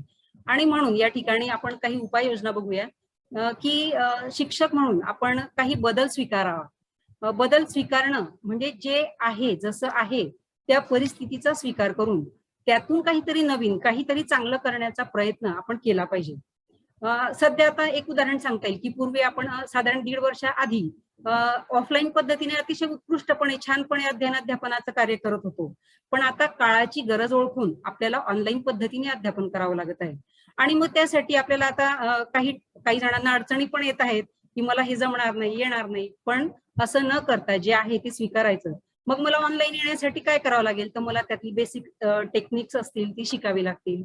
आता हेच उदाहरण बघा ना की हे प्रशिक्षण हे सुद्धा आता आपण ऑनलाईन घेत आहोत. पूर्वी हेच प्रशिक्षण आपण ऑफलाईन पद्धतीने अतिशय उत्तम प्रकारे घेत होतो. पण आता ऑनलाईन मध्ये पण वावगं काय आहे. म्हणजे आपण जर बदल स्वीकारला तर नक्कीच त्या आपल्याला चांगल्या पद्धतीने त्या गोष्टीतून जाता येतं. जर ऑनलाईनच घ्यायचं म्हटलं तर मग आपल्याला आता आपल्या अध्यापन पद्धती, आपली शैक्षणिक साहित्य निर्मिती जी पूर्वी होती त्यापेक्षा आता वेगळी, म्हणजे आपल्याला आता ई मटेरियल तयार करावं लागेल. ऑडिओ व्हिडिओ असतील, क्लिप्स असतील, युट्यूब लिंक्स असतील किंवा विविध वेबिनार्स माध्यमातून किंवा गुगल मीटच्या माध्यमातून किंवा इतर अनेक डिजिटल टूल्सच्या माध्यमातून आपल्याला आपल्या अध्यापनाचा हा बदल करता येऊ शकणार आहे. एक शिक्षक म्हणून हे झाल्यानंतर पुढचा एक उपाय सांगता येईल की आपल्या कार्यशैलीमध्ये नाविन्य आणलं पाहिजे. म्हणजे आपल्या कामाच्या पद्धतीमध्ये बदल केला पाहिजे. पूर्वीच्याच पारंपरिक पद्धतीने न जाता नवीन जर पद्धती आपण वापरल्या, नवीन तंत्रज्ञान जी विकसित झाली आहे, आपण जर त्यांचा जर योग्य पद्धतीने वापर केला तर आपल्या कामामध्ये एक नाविन्यता येईल आणि त्यामुळे आपल्यालाही त्या गोष्टीचा आनंद आणि उत्साह बघायला मिळेल आणि विद्यार्थी सुद्धा एक नवीन काहीतरी मिळतंय म्हणून उत्सुकतेने ते शिकतील. उदाहरणार्थ पूर्वी आपण शाळेमध्ये शाळा स्तरावर, वर्ग स्तरावर वक्तृत्व स्पर्धा घेत होतो किंवा चित्रकला स्पर्धा, गायन स्पर्धा घेत होतो. पण आता आपण कोविडमुळे शाळा बंद असल्यामुळे आपण या मुलांच्या स्पर्धा ऑनलाईन घेत आहोत. वक्तृत्व स्पर्धा ऑनलाईन घेत आहे. मी पण माझ्या शाळेमध्ये खूप चांगल्या पद्धतीने वक्तृत्व स्पर्धा घेते. म्हणजे आपण जर बदल स्वीकारला आणि त्या दृष्टीने आपल्या कामात जर बदल केला तर नक्कीच आपल्याला त्यातून एक वेगळा आनंद मिळतो. त्यानंतर पुढचा मुद्दा सांगता येईल की हे सगळं करत असताना आपल्याला त्या कामांमध्ये नियोजन ठेवावं लागेल. की जर मला अमुक एखादं ऍक्टिव्हिटी घ्यायची असेल, एखादा उपक्रम घ्यायचा असेल तर मला प्राधान्यक्रम ठरवावं लागेल की मला आधी कोणती कृती करणं गरजेचं आहे, त्यासाठी मला काय साहित्य लागणार आहे, मग मला पुढची कृती काय करावी लागेल. त्यासाठी आपल्याला त्या कामांचं व्यवस्थित असं नियोजन करावं लागेल. कारण नियोजन असलं तर मग काम करणं फारसं कठीण जात नाही. पुढचा मुद्दा सांगता येईल याच्यामध्ये की समन्वय आणि कार्य विभागणी. आपण जे कार्य करणार आहोत, जो घटक अध्ययनाध्यापन असेल किंवा इतर उपक्रम व कृती असतील तर आपण त्यांच्यामध्ये समन्वय साधता आला पाहिजे. म्हणजे एका घटकाशी निगडीत जर इतर अजून 2-3 ऍक्टिव्हिटी आपल्याकडे असतील तर त्या जोडून घेता येतील आणि वेगळं असेल त्याच्यापेक्षा तर आपल्याला ती कार्य त्याची विभागून ती घेतल्या जातील. त्यानंतर पुढचा मुद्दा म्हणता येईल की नकारात्मक प्रवृत्तींपासून दूर. जसं आताच आपल्याला अल्ताफ सरांनी सांगितलं की जर आपण पॉझिटिव्ह थिंकिंग ठेवलं तर आपल्याला कुठल्याही गोष्टीमध्ये शिकण्यातही अडचण येत नाही आणि ती कृती आणि ते कार्य करण्यामध्ये सुद्धा कधीही अडचण येत नाही. आणि शेवटचा महत्वाचा मुद्दा की छंद आणि कौशल्य जोपासणे. कारण माणूस हा जर छंद आणि कौशल्य किंवा एखादी आवड त्याला असेल तर त्या गोष्टीमध्ये जर त्याने आपलं मन गुंतवलं तर साहजिकच तो स्वतःही आनंदित राहतो आणि इतरांनाही आनंदित करतो आणि आपला पूर्ण परिसर, आपल्या आजूबाजूची माणसं सुद्धा आनंदी होऊन जातात. आणि म्हणून असा एखादा छंद आपल्याला असावा. वाचन असेल, गायन असेल, वादन असेल किंवा आपल्याला ज्या गोष्टीत इंटरेस्ट असेल ती छंद आणि कौशल्य आपण शिकून घेतली पाहिजे. तर अशा प्रकारे आपण विद्यार्थी आणि शिक्षक यांच्या तणावाचं नियोजन हे आपल्या स्तरावर करू शकतो. आणि जर आपल्या पातळीवर हे शक्य होत नसेल तर समुपदेशक आणि किंवा काउन्सिलर, डॉक्टर यांच्या मार्फतही आपण या गोष्टींचं नियोजन करू शकतो. धन्यवाद. तर आता आपण बघूया की वैयक्तिक आणि व्यावसायिक विभागणी ही कशी करता येईल. यासाठी आपल्याला या ठिकाणी मी आमंत्रित करते अल्ताफ सरांना की आपण या ठिकाणी पुढच्या विषयाचं सविस्तर असं मार्गदर्शन करावं. अच्छी मैडम ने बात कही, यहाँ पर एक बात ऐड करते हुए अपनी बात को आगे बढ़ाऊंगा। डॉक्टर गजानन पाटील साहब हमेशा कहते थे की आनंदाने काम करा आणि कामात आनंद निर्माण करा। ये तान तनाव काम करने का सबसे अच्छा फॉर्मूला है, हमें इस पर अमल करना चाहिए। आइए चलते हैं व्यक्तिक व्यवसायिक विभागनी की तरफ। उससे पहले मैं थैंक यू कहूंगा अलका पाटिल मैडम को, बहुत अच्छा उन्होंने अपना सेशन यहाँ पर लिया। Thank you madam, thanks a lot. व्यक्तिक व्यवसायिक विभागनी के लिए हम देखेंगे कि सबसे पहले हमारे सामने अगर कुछ होता है ऐसे व्यक्ति, तो हमारी मैरिज लाइफ होती है और हमारी रिलेशनशिप होती है। इसको भी हमको संभालना है, इसको भी कंट्रोल करना है, इस पर भी ध्यान देना है, वरना अलग अलग बीमारियों के चलते, अलग अलग इलनेस के चलते हम लोग जो है मैरिड लाइफ और रिलेशनशिप से डिस्टर्ब करते हैं। ऐसा नहीं होना चाहिए, हमें उस पर भी एक निर्धारित टाइम और वक्त उसको देना चाहिए। हमारी फैमिली को हमने वक्त देना चाहिए। फैमिली में जो मदर है, फादर है, हमारे हो सकता है बूढ़े माँ बाप होंगे, उनको भी सही तरीके से हमने समय देना चाहिए, उनसे बातचीत करना चाहिए। उनको जरूरत होती है कि हमारे बच्चे हमसे बात करें। इस पूरे व्यवसाय में जुड़े रहते हुए हमको फैमिली को भी समय देना है, और ये हमारा उनको समय देना उनकी हिम्मत बढ़ाएगा। साथ ही साथ सोशल लाइफ भी हमारी अपनी होती है, हम सोसाइटी में रहते हैं, सोसाइटी का भी हमको कुछ देना होता है।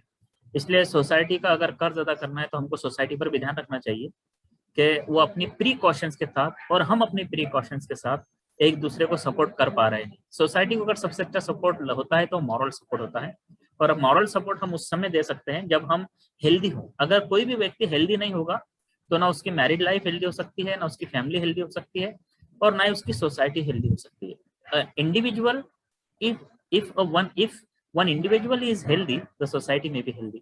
तो हमें अपनी हेल्थ के साथ साथ सोसाइटी की हेल्थ का भी ख्याल रखना है, और साथ में हमें ध्यान रखना है हमारे प्रोफेशन का। जिस प्रोफेशन में हम जी रहे हैं वो यकीनन उसमें हम पर बहुत सारी जिम्मेदारियां होती है, बहुत सारी रिस्पॉन्सिबिलिटीज होती है, और उन रिस्पॉन्सिबिलिटी को चलते फ्रेंड्स की रिस्पॉन्सिबिलिटीज भी हमको होती है। इन रिस्पॉन्सिबिलिटी को संभालना बहुत मुश्किल होता है, क्योंकि मेरे पास बहुत समय कम है इन सब पॉइंट्स को डील करने के लिए। मैं रिस्पॉन्सिबिलिटी को लेकर आपको एक छोटी सी कहानी सुनाऊंगा और अपनी बात खत्म कर दूंगा। एक राजा होता है, और राजा जो है अपने एक बहुत प्यारे एक दोस्त को बुलाता है। वो सिपासालार होता है और वो राजा की एरिया में काम करता है, उसकी बहुत तारीफ होती है। राजा उसको बुलाता है और राजा कहता है कि तुम्हारी तो बहुत अच्छी तारीफ हो रही है, आओ मेरी तरफ से मैं तुमको पूरा शहर घुमाऊंगा, और तुम्हारे लिए शहर को सजाया गया है। वो अपने सिपासालार को बुलाता है, वो आता है, उसके लिए पूरा शहर सजाया जाता है। फिर वो दरबार में जब उसको कहता है कि आपको पूरा शहर घुमाया जाएगा मेरी तरफ से, आपको ये टूर है और ये टूर पर आपको जाना है। लेकिन राजा उसके हाथ में एक पानी का प्याला दे देता है, एक बाउल दे देता है जो पानी से भरा होता है, और सिपासालार को कहता है कि बाउल लेके आपको पैदल चलना है, और बाउल को लेते हुए आपको जो है पूरा ये जो महल है उसको घूमना है, और हमारा पूरा एरिया आपको घूमना है जो आपके लिए सजाया गया है पूरी सिटी को। अब उसका सफर शुरू होता है, वो हाथ में बाउल लेता है, लेकिन बादशाह उसको कह देता है कि पानी भी अगर गिरा तो याद रखना तुम्हारी गर्दन काट दूंगा। अब वो बेचारा सिपासालार अपने हाथों में बाउल लेता है, बाउल लेने के बाद उसके साथ सिपाही चलते हैं, वो पूरी सिटी को राउंड लगाता है, घूम कर आता है, और फिर बादशाह उसको पूछता है कि कैसा लगा, शहर आपके लिए सजाया था, क्या लग रहा है? तो सिपासालार कहता है, अरे बादशाह सलामत, जान की पनाह चाहूंगा, माफ कीजिए, मैं तो सिटी देख ही नहीं पाया। क्यों नहीं देख पाए? बादशाह सलामत, आपने जो प्याला दिया था, जो बाउल दिया था पानी से भरा हुआ, और आपने कहा था एक बूंद भी छलकनी नहीं चाहिए, तो फिर मैं इस पूरे सिटी को कैसे देख पाता? मैं तो उसी तरफ कॉन्सेंट्रेट कर रहा था कि इसमें से कुछ पानी ना गिरे। ये रिस्पॉन्सिबिलिटी जो आपने मुझे दी थी, जो जवाबदारी आपने मुझे दी थी, जो जिम्मेदारी आपने मुझे दी थी, उसको निभाते हुए मैं पूरे शहर को भी नहीं देख पाया, ताकि मेरी गर्दन आप कलम ना करते। तो बादशाह कहता है कि इससे एक सबक जरूर सीखने मिलता है कि अगर जिम्मेदारी को ईमानदारी से कोई इंसान निभाता है तो वो अपने आसपास के मनाजिर, अच्छी रंगे बिरंगी मनाजिर, इनको देखने से कासिर रहता है, देख नहीं पाता है। इसलिए हमें चाहिए कि हम एक दिन कम से कम ऐसा रखें, या 2 दिन ऐसे रखें जो हमको हमारी इस रिस्पॉन्सिबिलिटी से दूर करके हमारी मैरिड लाइफ, हमारी फैमिली लाइफ, सोशल लाइफ और फ्रेंड्स से जोड़े रखे, और हम उन पर ध्यान दे पाए। तो मेरी आपसे विनंती है कि अपने व्यवसायिक जीवन के साथ साथ मैरिड लाइफ को, फैमिली लाइफ को, सोशल लाइफ और फ्रेंड्स के हमारे जो रिस्पॉन्सिबिलिटीज है उसको भी हम पूरा करें। Wish you all the best for your further future, healthy future end educational endeavors. Thanks a lot. Thank you. धन्यवाद मॅडम, अल्ताफ सर. मित्रांनो, शाळा स्वच्छता कृती आराखडा तयार करत असताना आपल्याला नेमकं कोणत्या बाबींकडे लक्ष द्यायचं आहे, नेमके बेंचमार्क काय असणार आहेत याबद्दल आपण सविस्तर जाणून घेतलंय. मित्रांनो, शाळेत पाणी, स्वच्छता आणि आरोग्याच्या दृष्टिकोनातून कुठले बेंचमार्क असावेत, त्यासाठी आम्हाला काय करावं लागेल, त्याची पडताळणी कशी केली जाईल, कुठल्या ऍपवर माहिती भरावी लागेल, या संदर्भात आपल्याला जाणून घेणं आता गरजेचं झालं आहे. मित्रांनो, आपल्याला शिक्षक म्हणून, मुख्याध्यापक म्हणून आपल्या केंद्र प्रमुखांसोबत आपल्या शाळेतील संपूर्ण माहिती आपल्याला एका ऍपवर अपलोड करावी लागणार आहे. त्या ऍपचं नाव आहे कोबो ऍप. हे युनिसेफ आणि CYDA यांनी विकसित केलेलं ऍप आहे आणि संपूर्ण महाराष्ट्रातील शाळांची माहिती ऍपद्वारे आपल्याला भरावायची आहे. या ऍपवर माहिती भरत असताना ती माहिती काय भरावी, कशी भरावी, का भरावी, त्यातून आपल्याला काय प्राप्त होणार आहे, या संदर्भामधील सविस्तर मार्गदर्शन आपल्याला या पुढील सत्रात होणार आहे. पुढील सत्रापुढे जाण्यापूर्वी आपले अनुभव यापूर्वीचे खूप चांगले आहेत. मित्रांनो, आपल्याला जर समजा विचारलं की सर्वात चांगली शाळा कुठली, असं पूर्वी जर म्हटलं गेलं, जळगाव जिल्ह्यातले जर अधिकारी आलेत आणि त्यांनी विचारलं की आम्हाला एखादी चांगली शाळा दाखवा, तर आमच्या पुढे सातत्याने एक नाव यायचं की मग म्हणजे अंमळनेर तालुक्यातील पिंगळवाडी शाळा. पिंगळवाडी शाळा ही फक्त जिल्हा स्तरावर नव्हेच तर विभाग स्तरावर आणि राज्य स्तरावर देखील गौरवलेली शाळा होती. कारण त्या शाळेने एक बेंचमार्क निश्चित केला होता, तो म्हणजे लोकसहभागातून CSRच्या माध्यमातून शाळेचा सर्वांगीण विकास त्यांनी घडवलेला होता. आपल्या जळगाव जिल्ह्यात फक्त पिंगळवाडी शाळा आहे का, तर नाही. एक ना अनेक अशा प्रत्येक तालुक्यात शाळा आहेत. उदाहरण सांगायचं झालं तर अगदीच जिल्हा परिषद जुरखेडा तालुका धरणगाव येथील शाळा आपल्याला सांगता येईल. तसंच जामनेर तालुक्यातील चिंचखेडा, चिंचपुरा, मुक्ताईनगरची शाळा, अशा विविध शाळा आपल्या आहेत की ज्यामध्ये आपल्याला शाळा समितीच्या माध्यमातून, ग्राम विकास समितीच्या माध्यमातून, CSRच्या माध्यमातून अथवा लोकवर्गणीतून शाळेचा सर्वांगीण विकास हा तेथील शिक्षकांनी, मुख्याध्यापकांनी, केंद्रप्रमुखांनी साधलेला आहे. मित्रांनो, या शाळा स्वच्छता कृती आराखडा तयार करत असताना देखील आमच्या शाळेत उपलब्ध असणारे बाबी आणि नेमकं आम्हाला काय हवं आहे, काय निर्माण केलं पाहिजे, त्यासाठी आम्हाला आर्थिक तरतूद कुठून उपलब्ध होईल, या बाबी देखील आम्हाला समजून घ्याव्या लागणार आहेत. म्हणून आपण आपली शाळेची माहिती भरत असताना कोबो ऍप नेमकं काय, या कोबो ऍपवरती नेमकी कसली माहिती भरायची आहे, या संदर्भातील विवेचन करण्यासाठी मी आमंत्रित करतोय डाएट मधील विषय तज्ञ श्री किशोर पाटील सर. किशोर पाटील सर आपल्याला कोबो ऍप संदर्भातलं लिंक ओपन करण्यापासून तर लिंक सबमिट करण्यापर्यंतची विस्तृत माहिती आपल्याला देणार आहेत. श्री किशोर पाटील सर, कोबो ऍप संदर्भात आपणास धन्यवाद. Madam Altaf sir. मित्रांनो, शाळा स्वच्छता कृती आराखडा तयार करत असताना आपल्याला नेमकं कोणत्या बाबींकडे लक्ष द्यायचं आहे, नेमके बेंचमार्क काय असणार आहेत, याबद्दल आपण सविस्तर जाणून घेतलंय. मित्रांनो, शाळेत पाणी, स्वच्छता आणि आरोग्याच्या दृष्टिकोनातून कुठले बेंचमार्क असावेत, त्यासाठी आम्हाला काय करावं लागेल, त्याची पडताळणी कशी केली जाईल, कुठल्या ऍपवर माहिती भरावी लागेल, या संदर्भात आपल्याला जाणून घेणं आता गरजेचं झालं आहे. मित्रांनो, आपल्याला शिक्षक म्हणून, मुख्याध्यापक म्हणून आपल्या केंद्रप्रमुखांसोबत आपल्या शाळेतील संपूर्ण माहिती आपल्याला एका ऍपवर अपलोड करावी लागणार आहे. त्या ऍपचं नाव आहे कोबो ऍप. हे युनिसेफ आणि CYDA यांनी विकसित केलेलं ऍप आहे आणि संपूर्ण महाराष्ट्रातील शाळांची माहिती ऍपद्वारे आपल्याला भरावायची आहे. या ऍपवर माहिती भरत असताना ती माहिती काय भरावी, कशी भरावी, का भरावी, त्यातून आपल्याला काय प्राप्त होणार आहे, या संदर्भामधील सविस्तर मार्गदर्शन आपल्याला या पुढील सत्रात होणार आहे. पुढील सत्रापुढे जाण्यापूर्वी आपले अनुभव यापूर्वीचे खूप चांगले आहेत. मित्रांनो, आपल्याला जर समजा विचारलं की सर्वात चांगली शाळा कुठली असं पूर्वी जर म्हटलं गेलं, जळगाव जिल्ह्यातले जर अधिकारी आलेत आणि त्यांनी विचारलं की आम्हाला एखादी चांगली शाळा दाखवा, तर आमच्या पुढे सातत्याने एक नाव यायचं की मग म्हणजे अंमळनेर तालुक्यातील पिंगळवाडी शाळा. पिंगळवाडी शाळा ही फक्त जिल्हा स्तरावर नव्हेच तर विभाग स्तरावर आणि राज्य स्तरावर देखील गौरवलेली शाळा होती. कारण त्या शाळेने एक बेंचमार्क निश्चित केला होता, तो म्हणजे लोकसहभागातून CSRच्या माध्यमातून शाळेचा सर्वांगीण विकास त्यांनी घडवलेला होता. आपल्या जळगाव जिल्ह्यात फक्त पिंगळवाडी शाळा आहे का, तर नाही. एक ना अनेक अशा प्रत्येक तालुक्यात शाळा आहेत. उदाहरण सांगायचं झालं तर अगदीच जिल्हा परिषद जुरखेडा तालुका धरणगाव येथील शाळा आपल्याला सांगता येईल. तसंच जामनेर तालुक्यातील चिंचखेडा, चिंचपुरा, मुक्ताईनगरची शाळा, अशा विविध शाळा आपल्या आहेत की ज्यामध्ये आपल्याला शाळा समितीच्या माध्यमातून, ग्राम विकास समितीच्या माध्यमातून, CSRच्या माध्यमातून अथवा लोकवर्गणीतून शाळेचा सर्वांगीण विकास हा तेथील शिक्षकांनी, मुख्याध्यापकांनी, केंद्रप्रमुखांनी साधलेला आहे.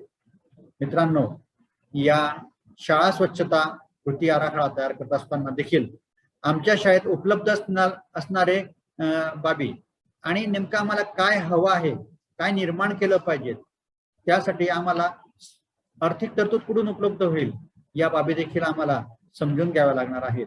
म्हणून आपण आपली शाळेची माहिती भरत असताना कोबो ॲप नेमकं काय, या कोबो ॲपवरती नेमकी कसली माहिती भरायची आहे या संदर्भातील विवेचन करण्यासाठी मी आमंत्रित करतोय डाएट मधील विषय तज्ञ श्री किशोर पाटील सर. किशोर पाटील सर आपल्याला कोबो ॲप संदर्भातलं लिंक ओपन करण्यापासून तर लिंक सबमिट करण्यापर्यंतची विस्तृत माहिती आपल्याला देणार आहेत. श्री किशोर पाटील सर कोबो ॲप संदर्भात आपणास माहिती देतील.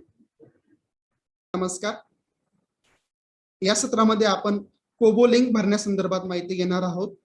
मागील सुलभकांनी आपणास सांगितलं असेल की आपल्याला शाळेचे बेंचमार्क निश्चित करावायचे आहे. तर बेंचमार्क म्हणजे नेमकं काय असतं?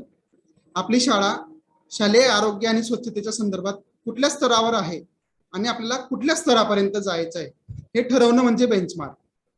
आपण माझी समृद्ध शाळा किंवा शाळा सिद्धीमध्ये आपण शाळेंचे ग्रेडेशन करायचो पहा, अ श्रेणी, ब श्रेणी, क श्रेणी, ड श्रेणी. त्याच पद्धतीचं शाळा स्वच्छतेच्या बाबतीत याच्यामध्ये आपल्याला ग्रेडेशन आहे. पण ते ग्रेडेशन कसं राहणार आहे? 1 स्टार असणाऱ्या शाळा, 2 स्टार असणाऱ्या शाळा, 3 स्टार, 4 स्टार, या पद्धतीचं शाळांचं ग्रेडेशन होणार आहे. कोबो लिंक भरण्यासाठी आपल्याला कोबो हे ऍप्लिकेशन डाउनलोड करण्याची आवश्यकता नाही.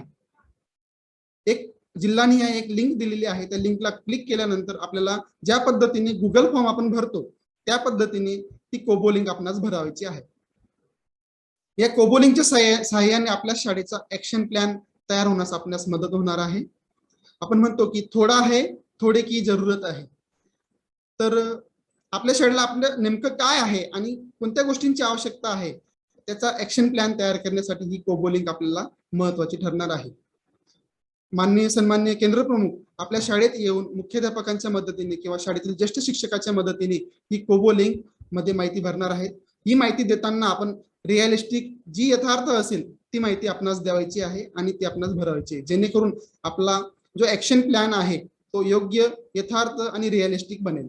तर चला तर मग पाहूया कोबो लिंक भरण्यासंबंधीची माहिती. त्याचा आपण डेमो पाहूयात. मी स्क्रीन शेअर करतो.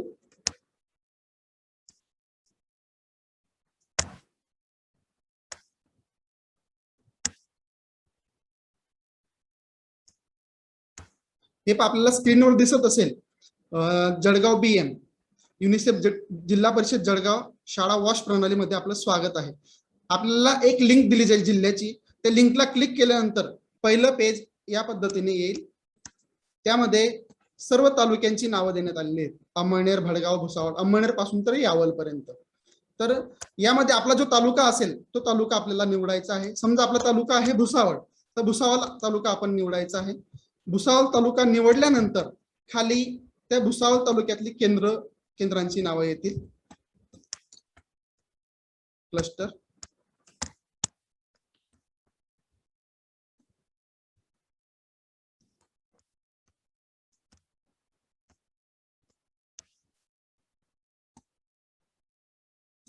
हे पहा, भुसावळ तालुक्याच्या सर्व केंद्रांची नावं या ठिकाणी आलेत. तर समजा आपलं क्लस्टर आहे, आपलं केंद्र आहे आचेगाव. तर आचेगाव केंद्र आपण निवडायचं. हा फक्त आपण डेमो पाहत आहोत. आचेगाव केंद्र निवडल्यानंतर आचेगाव केंद्रातील सर्व जिल्हा परिषदच्या शाळांची नावं त्या ठिकाणी आलेली आहेत पहा, आपल्या UDIS नंबरसह. तर त्याच्यातील एक आपण शाळा निवडूयात.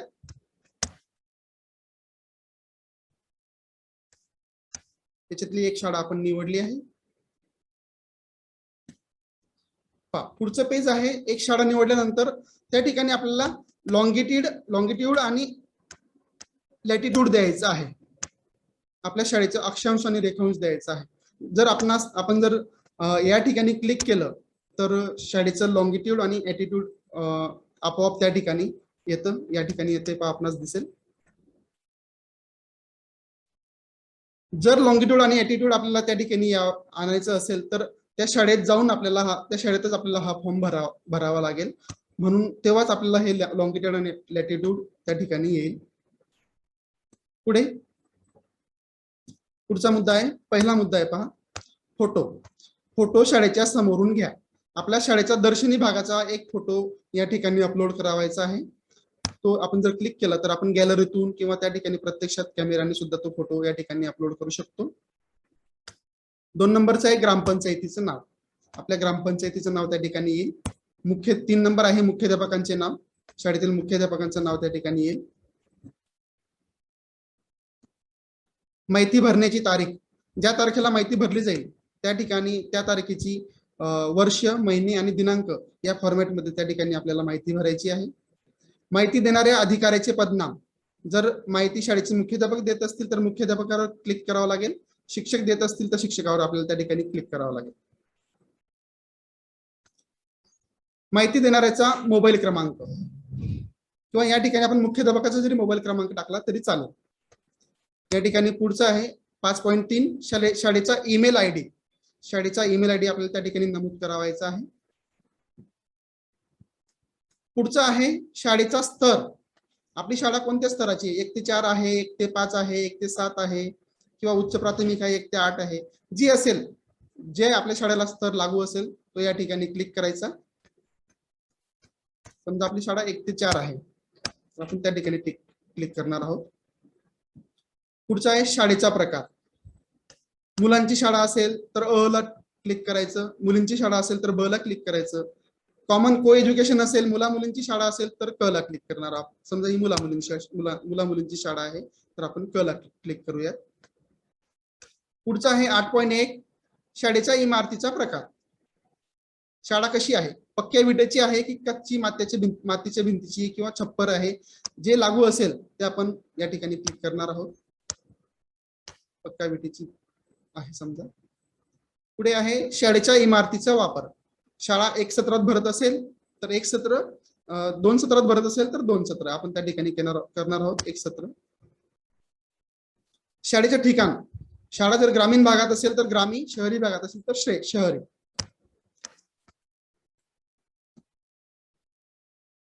पुढचा आहे 10 नंबर पटसंख्या. यामध्ये आपल्याला मुली द्यावायचे आहेत आणि किशोरवयीन मुलींची संख्या द्यावायची आहे.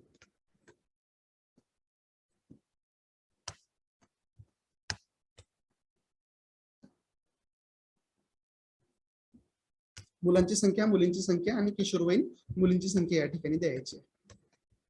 पुढचा मुद्दा आहे दिव्यांग विद्यार्थ्यांची संख्या.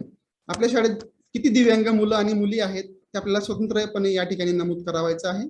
मुले, मुली आणि दिव्यांग प्रकारनिहाय आपल्याला सुद्धा खाली मुलांची माहिती द्यावायची आहे. अस्थिव्यंग मुले किती आहेत, अस्थिव्यंग मुली किती आहेत आणि इतर किती आहेत त्यांची संख्या आपल्याला या ठिकाणी नमूद करावायची आहे. पुढचा मुद्दा आहे शिक्षक संख्या. शिक्षक आणि शिक्षकेतर कर्मचारी संख्या. आपल्या शाळेत किती स्त्री शिक्षक आहेत, किती पुरुष शिक्षक आहेत त्यांची माहिती या ठिकाणी नमूद करावायची आहे. पैकी किती दिव्यांग शिक्षक आणि किती दिव्यांग शिक्षिका आहेत त्यांची माहिती आपल्याला नमूद करायची आहे. पुढे जाऊयात आपण. सर्वेक्षण. अनेक्सर बी आहे सर्वेक्षण. पहिला मुद्दा याच्यामध्ये, शाळेमध्ये पिण्याच्या पाण्याची कोणती व्यवस्था आहे. याच्यात 5 मुद्दे दिलेले आहेत. मुलांना पुरेसे पाणी उपलब्ध नाही. मुले पिण्याचे पाणी घरून घेऊन येतात. क, शाळेत हातपंप किंवा बोरवेलचे पाणी उपलब्ध आहे. ड, बाटली बंद, रिव्हर्स ऑस्मोसिस, आरओ, अल्ट्राव्हायोलेट या पद्धतीने. ई आहे, शाळेच्या टाकीमध्ये साठवलेले पाणी ट्रीटमेंट करून पुरवले जाते. आपल्या शाळेला जे लागू असेल ते आपण या ठिकाणी टिक करू शकतो. पुढचा मुद्दा आहे, शाळेत जानेवारी फेब्रुवारी महिन्यात उपलब्ध पाण्याची स्थिती. जानेवारी आणि फेब्रुवारी महिन्यामध्ये आपल्याकडे पाणी कसं उपलब्ध असतं त्याची स्थिती आपल्याला या ठिकाणी द्यायची आहे. पहिला मुद्दा आहे उपलब्ध नाही. दुसरा आहे पूर्णतः उपलब्ध. क आहे अंशतः उपलब्ध. जे लागू असेल ते टिक करायचं.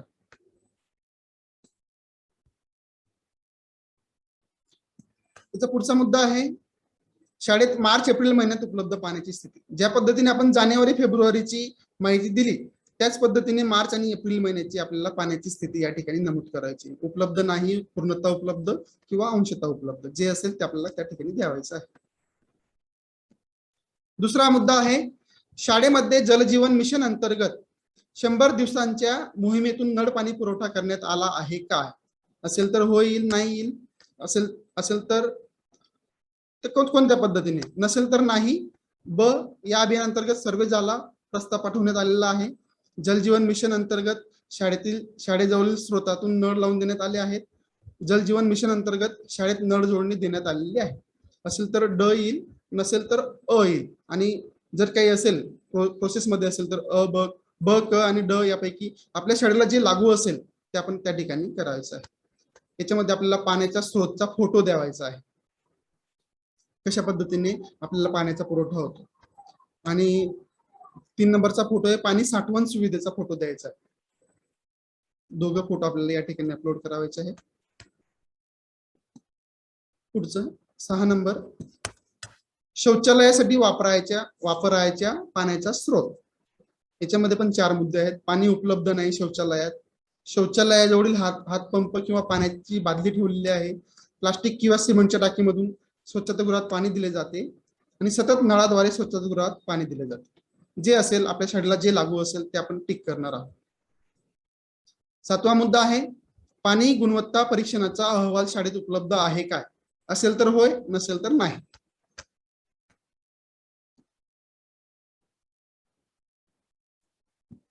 सोपं आहे म्हणून आपण जरा धावत जात आहोत.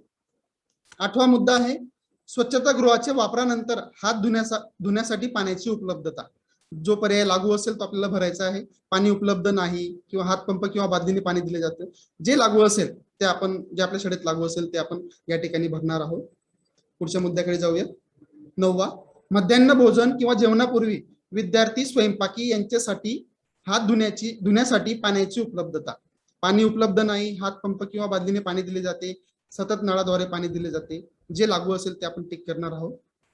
पुढचा मुद्दा आहे 10वा, स्वयंपाकगृहातील स्वच्छता कशी आहे.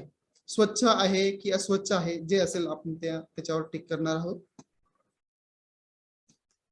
आपण जर हे स्टार पाहिलेत, हे या ठिकाणी स्टार दिलेले आहेत, तर ते आपल्याला भरावायचेच आहे. ती माहिती भरल्याशिवाय आपला फॉर्म सबमिट होणार नाहीये. म्हणून आपल्याला जवळपास ज्या ठिकाणी स्टार आहे ती माहिती आपल्याला भरणं कंपल्सरी आहे. पुढचा मुद्दा आहे, स्वयंपाकगृहातील सांडपाणी उघड्यावर साचलेले आहे किंवा नाही. आपला प्रश्न दिला आहे की स्वयंपाकगृहातील सांडपाणी उघड्यावर साचलेलं असेल तर आहे, नसेल तर नाही. पुढचा मुद्दा आहे, स्वयंपाकगृहात लागणारे पाणी योग्य प्रकारे साठवलेले आहे किंवा नाही. पुढे चालूया आपण. 13वा मुद्दा, शाळेमध्ये रेन वॉटर हार्वेस्टिंग द्वारा पावसाचे पाणी साठविले जाते काय. म्हणजे छपरावरील पाणी अडवण्याची पद्धत आहे काय. येस असेल तर येस, नो असेल तर नो. पुढचा मुद्दा, शाळेमध्ये मुला मुलींकरिता उत्तम स्थितीतील स्वतंत्र स्वच्छतागृहे, 1 शौचालय व 3 मूत्रालये आहेत काय. उपलब्ध नाही, मुली एकच स्वच्छतागृह वापरतात, फक्त मुलांकरिता उपलब्ध आहे, फक्त मुलींकरिता उपलब्ध आहे, शेवटचा आहे होय, स्वतंत्र स्वच्छतागृह आहे. जे आपल्या शाळेसाठी लागू असेल ते आपण या ठिकाणी भरणार आहोत.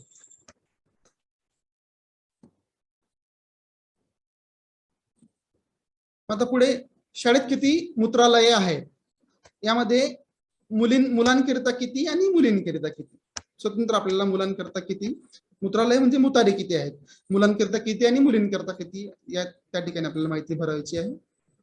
पैकी सुस्थितीत किती आहेत, सुस्थितीत असलेल्या मूत्रालयांची संख्या, मुलांकरिता मुलींकरिता, अशा पद्धतीने आपल्याला त्या ठिकाणी माहिती भरायची आहे. पुढचा मुद्दा आहे, मुलींच्या मूत्रघरात युरिनल पॅन असल्यास ते सरळ बसवले आहे की उलटे. आपण मुलींच्या जे मूत्रालय असतात त्याच्यात युरिनल पॅन बसवलेले असतात, ते सरळ बसवलं आहे की उलट बसवलं आहे. तर सरळ असेल तर सरळ, उलटे असेल तर उलटे, भांडे उपलब्ध नसेल तर भांडे उपलब्ध नाही, या पद्धतीने आपल्याला माहिती द्यायची आहे. पुढच्या मुद्द्याकडे जाऊया. 19वा, दिव्यांग विद्यार्थ्यांकरिता शाळेत स्वच्छतागृहाची उपलब्धता. जे दिव्यांग विद्यार्थ्यांसाठी शाळेत स्वच्छतागृह कशा पद्धतीने उपलब्ध आहे त्याची माहिती या ठिकाणी दिलेली आहे. दिव्यांग विद्यार्थी सहज जाऊ शकतील अशी स्वच्छतागृह शाळेत उपलब्ध नाहीत. दिव्यांग विद्यार्थ्यांकरिता किमान एक स्वच्छतागृह शाळेत उपलब्ध आहे. दिव्यांग विद्यार्थ्यांच्या सोयीकरता रॅम्प व हँडरेल असलेले किमान उपलब्ध आहे. शाळेमध्ये दिव्यांग विद्यार्थ्यांच्या वापराकरिता रॅम्प, हँडरेल सर्व सुविधांशी एक स्वच्छतागृह उपलब्ध आहे, असं त्या ठिकाणी जे आपल्या शाळेसाठी लागू असेल ते त्या ठिकाणी आपणास भरावायचं आहे. फोटो नंबर 6 की जो आपण दिव्यांग विद्यार्थ्यांचा जो कमोड म्हणतो आपण त्याला, दिव्यांग विद्यार्थ्यांच्या स्वच्छतागृहाचा या ठिकाणी आपल्याला फोटो अपलोड करावायचा आहे. पुढे जाऊया. 20 नंबरचा प्रश्न, स्वच्छतागृह व मूत्रालयांची उंची व आकार शाळेतील सर्व वयोगटातील मुलांसाठी योग्य आहे काय. होय असेल तर होय, नसेल तर नाही. पुढचं, शाळेतील शिक्षक व कर्मचारी यांच्याकरिता स्वतंत्र स्वच्छतागृह आहे काय. जे लागू असेल आपल्या शाळेसाठी ते आपल्याला या ठिकाणी टिक करायचे आहे. पुढे जाऊया.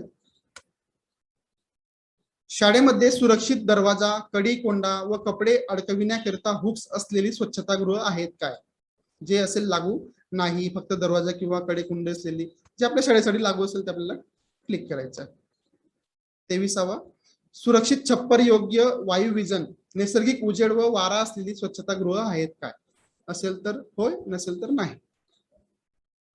पुढचा मुद्दा, शाळेमध्ये झाकण असलेली कचरा पेटी आहे काय. असेल तर होय, नसेल तर नाही. 25वा मुद्दा आहे, शाळेत मासिक पाळी व्यवस्थापनासंदर्भात पुरेशी व्यवस्था आहे काय. सॅनिटरी पॅड व इन्सिलेटर साठी उपलब्धता आहे का हे पाहावं. होय असेल तर होय, गैर लागू असेल, प्राथमिक शाळा असेल तर त्या ठिकाणी तो विषय लागू होत नाही म्हणून तो गैर लागू, नसेल तर नाही. सॅनिटरी पॅडचा उपलब्धतेचा फोटो आपल्याला त्या ठिकाणी द्यावायचा आहे.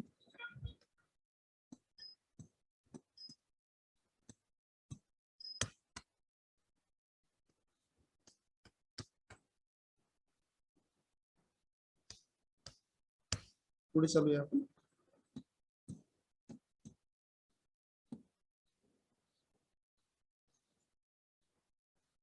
सव्वीसावा मुद्दा, शाळेत किशोरवयीन मुलींसाठी चेंजिंग रूम आहे का.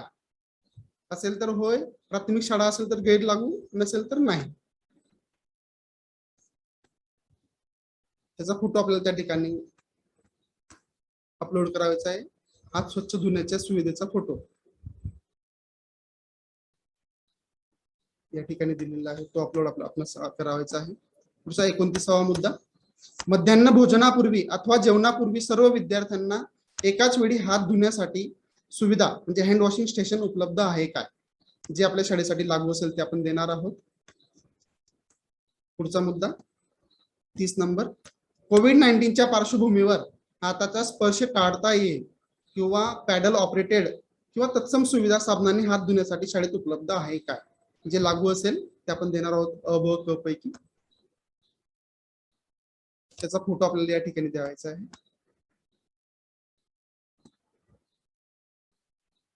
34 नंबर, शाळेत स्वयंपाक खोली स्वच्छतागृह योग्य ठिकाणी आहे काय. असेल तर होय, नसेल तर नाही. प्रत्येक वर्ग, स्वयंपाकगृह, शौचालय किंवा अन्य आवश्यक ठिकाणी कचरा पेटी आहे काय? असेल तर होय, नसेल तर नाही. पुढचा मुद्दा, शाळेच्या परिसरात वापरलेले मास्क किंवा टिश्यू पेपर पडलेले आढळले काय? विद्यार्थ्यांनी जर मास्क वापरले असतील किंवा टिश्यू पेपर वापरले असतील तर ते इतस्तः पडले आहेत काय? किंवा नसेल असतील तर होय, नसेल तर नाही, अशी आपल्याला त्या ठिकाणी माहिती द्यायची आहे.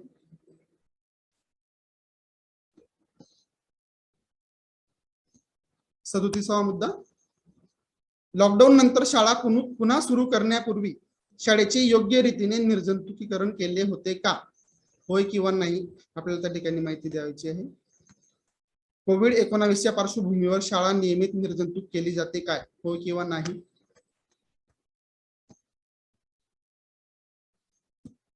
39 नंबरचा मुद्दा, शाळेतील घनकचऱ्याचे व्यवस्थापन कसे केले जाते?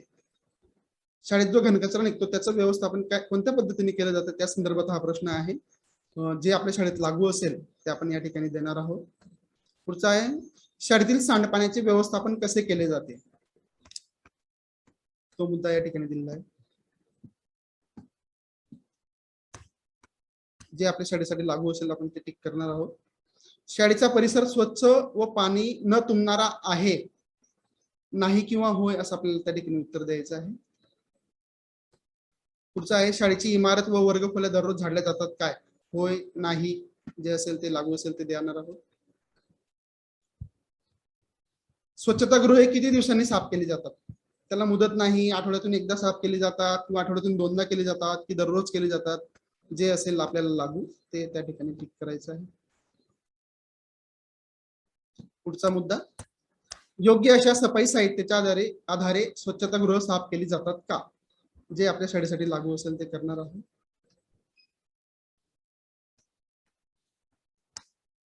अशा पद्धतीने 44, 44, 55 प्रश्न या ठिकाणी दिलेले आहेत. सगळे आपण जर वाचले, ज्यावेळेला आपण लिंक भरणार त्यावेळेला सर्व प्रश्नांची आपण बारकाईने वाचून आपल्याला माहिती भरता येईल. 55 प्रश्न या ठिकाणी आहेत. शेवटी आपण माहिती भरत आल्यानंतर शेवट आपण 55 प्रश्नावर आलो. 55 प्रश्न एक शाळेमध्ये शारीरिक अंतर ठेवण्याच्या दृष्टीने काही नियोजन केले आहे काय? असे आपल्याला एकूण 55 प्रश्न आहेत. ज्यावेळेला आपण लिंक भरणार त्यावेळेला सर्व प्रश्न आपण सविस्तर वाचून आपण त्या पर्याय आपण टिक करणार आहोतच. असं 55 प्रश्न सबमिट झाल्यानंतर काही प्रश्न असे असतील की आपल्याला त्याची प्रश्नांची उत्तर म्हणजे लगेच देता येत नसेल तर आपण तो फॉर्म सेव्ह ड्राफ्ट करू शकतो. आपण या ठिकाणी सेव्ह ड्राफ्ट हा फॉर्म आहे.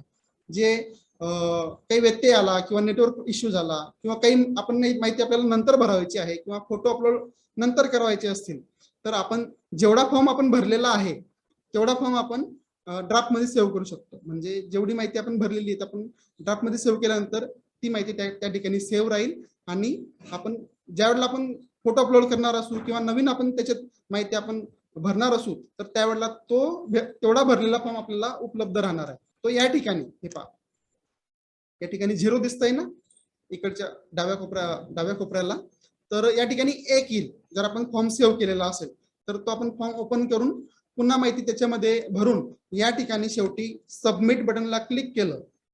शेवटी या ठिकाणी पहा, अपडेट झाल्यानंतर सबमिट बटनला क्लिक केलं तर आपल्याला मेसेज येईल. ते म्हणेल की वर्क इन प्रोग्रेस, म्हणजे ते सबमिट होण्याची प्रोसेस घेते. त्याला जवळपास 1 ते 2 एखाद मिनिट घेतात. ते 1-2 मिनिट घेतल्यानंतर आपल्याला मेसेज येतो की आपण भरलेली माहिती सक्सेसफुल झालेली आहे.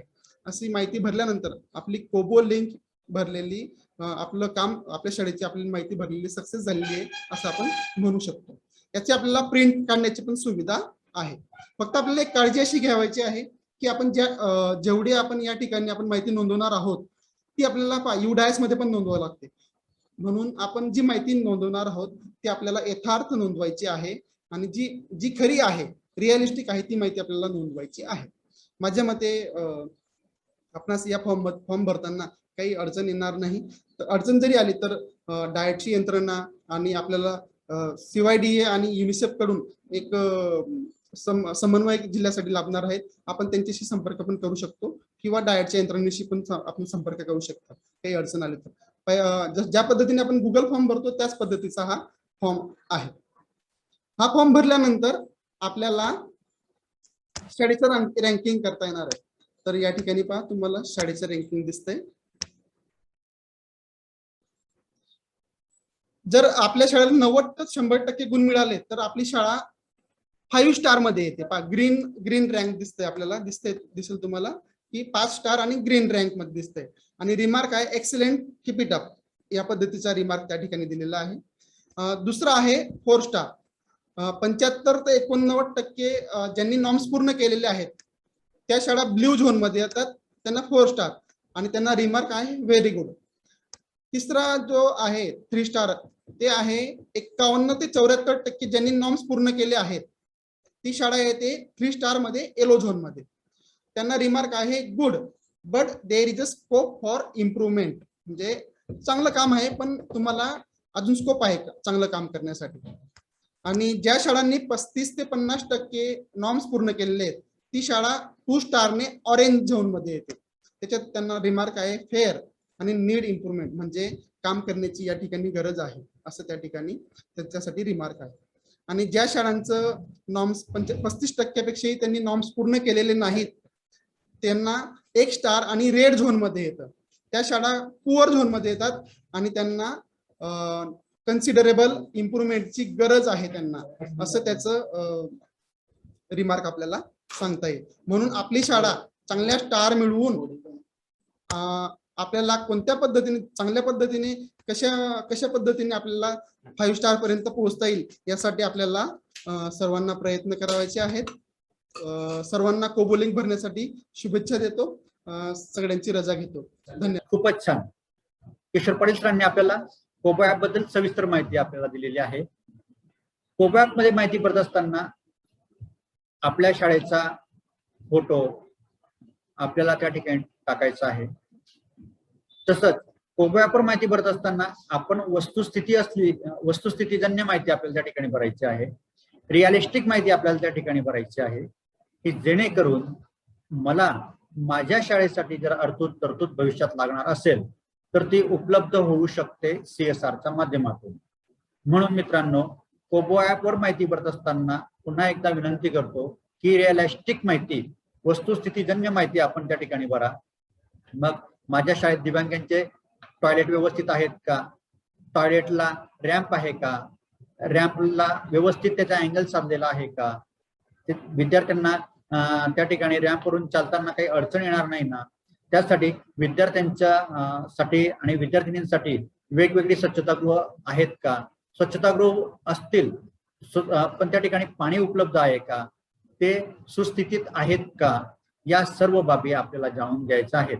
दिव्यांग विद्यार्थ्यांसाठी स्वच्छतागृहांमध्ये पकडण्यासाठी धरण्यासाठी काही सुविधा त्या ठिकाणी आपण तयार केलेल्या आहेत का, ते जे भांडं आहे ते त्याची दिशा योग्य आहे का, या सर्व बाबी आपल्याला योग्य पद्धतीने जाणून उमजून समजून आपल्याला कोबो ऍप भरायचं आहे. कोबो ऍप भरण्यासाठी आपणा सर्वांना डायट परिवारामार्फत हार्दिक शुभेच्छा देतो. आणि आजच्या या प्रशिक्षण सत्रामध्ये आपण सर्व उपस्थित झालात, आपणा सर्वांचे आभार मानण्यासाठी मी आपले विशेष सहाय्यक श्री किशोर पाटील सर यांना विनंती करतो की त्यांनी उपस्थित सर्वांचं आभार या ठिकाणी व्यक्त करावं. श्री किशोर पाटील सर. सर्वांना नमस्कार. जिल्हा शिक्षण व प्रशिक्षण संस्था जळगाव यांच्या वतीने आयोजित शाळा स्वच्छता व कृती आराखडा प्रशिक्षण आपण जवळपास 1.5 ते 2 तासापासून ऐकत होतात.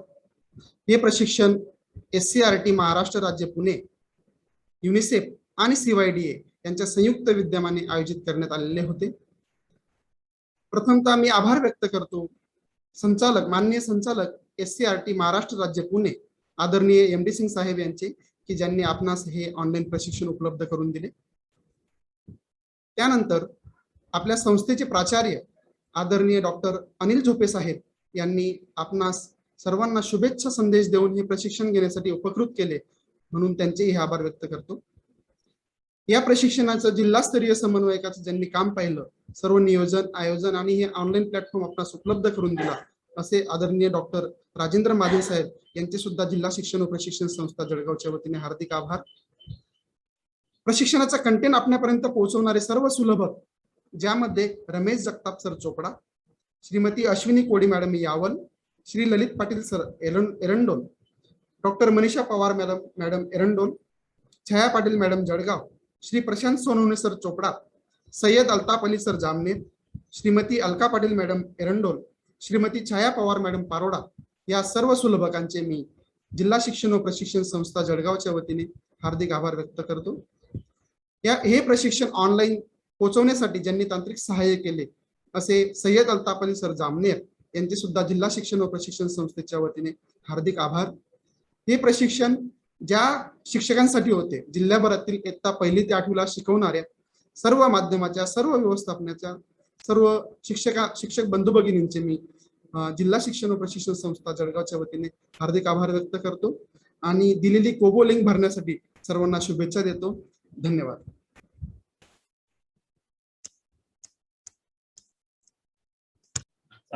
धन्यवाद किशोर पाटील सर. आज मित्रांनो या ठिकाणी आपला शाळा स्वच्छता कृती आराखडा या विषयाचं प्रशिक्षण आज पूर्ण झालेलं आहे. आपणा सर्वांना डायट परिवारामार्फत पुन्हा एकदा विनंती की आपण कोबो ॲपची लिंक शक्य तेवढ्या लवकर भरावी. 30 तारखेच्या आत भरून आपली शाळा कोबो ॲपमध्ये लिंक करावी अशी आपणा सर्वांना विनंती. थांबतो. जय हिंद, जय महाराष्ट्र. धन्यवाद.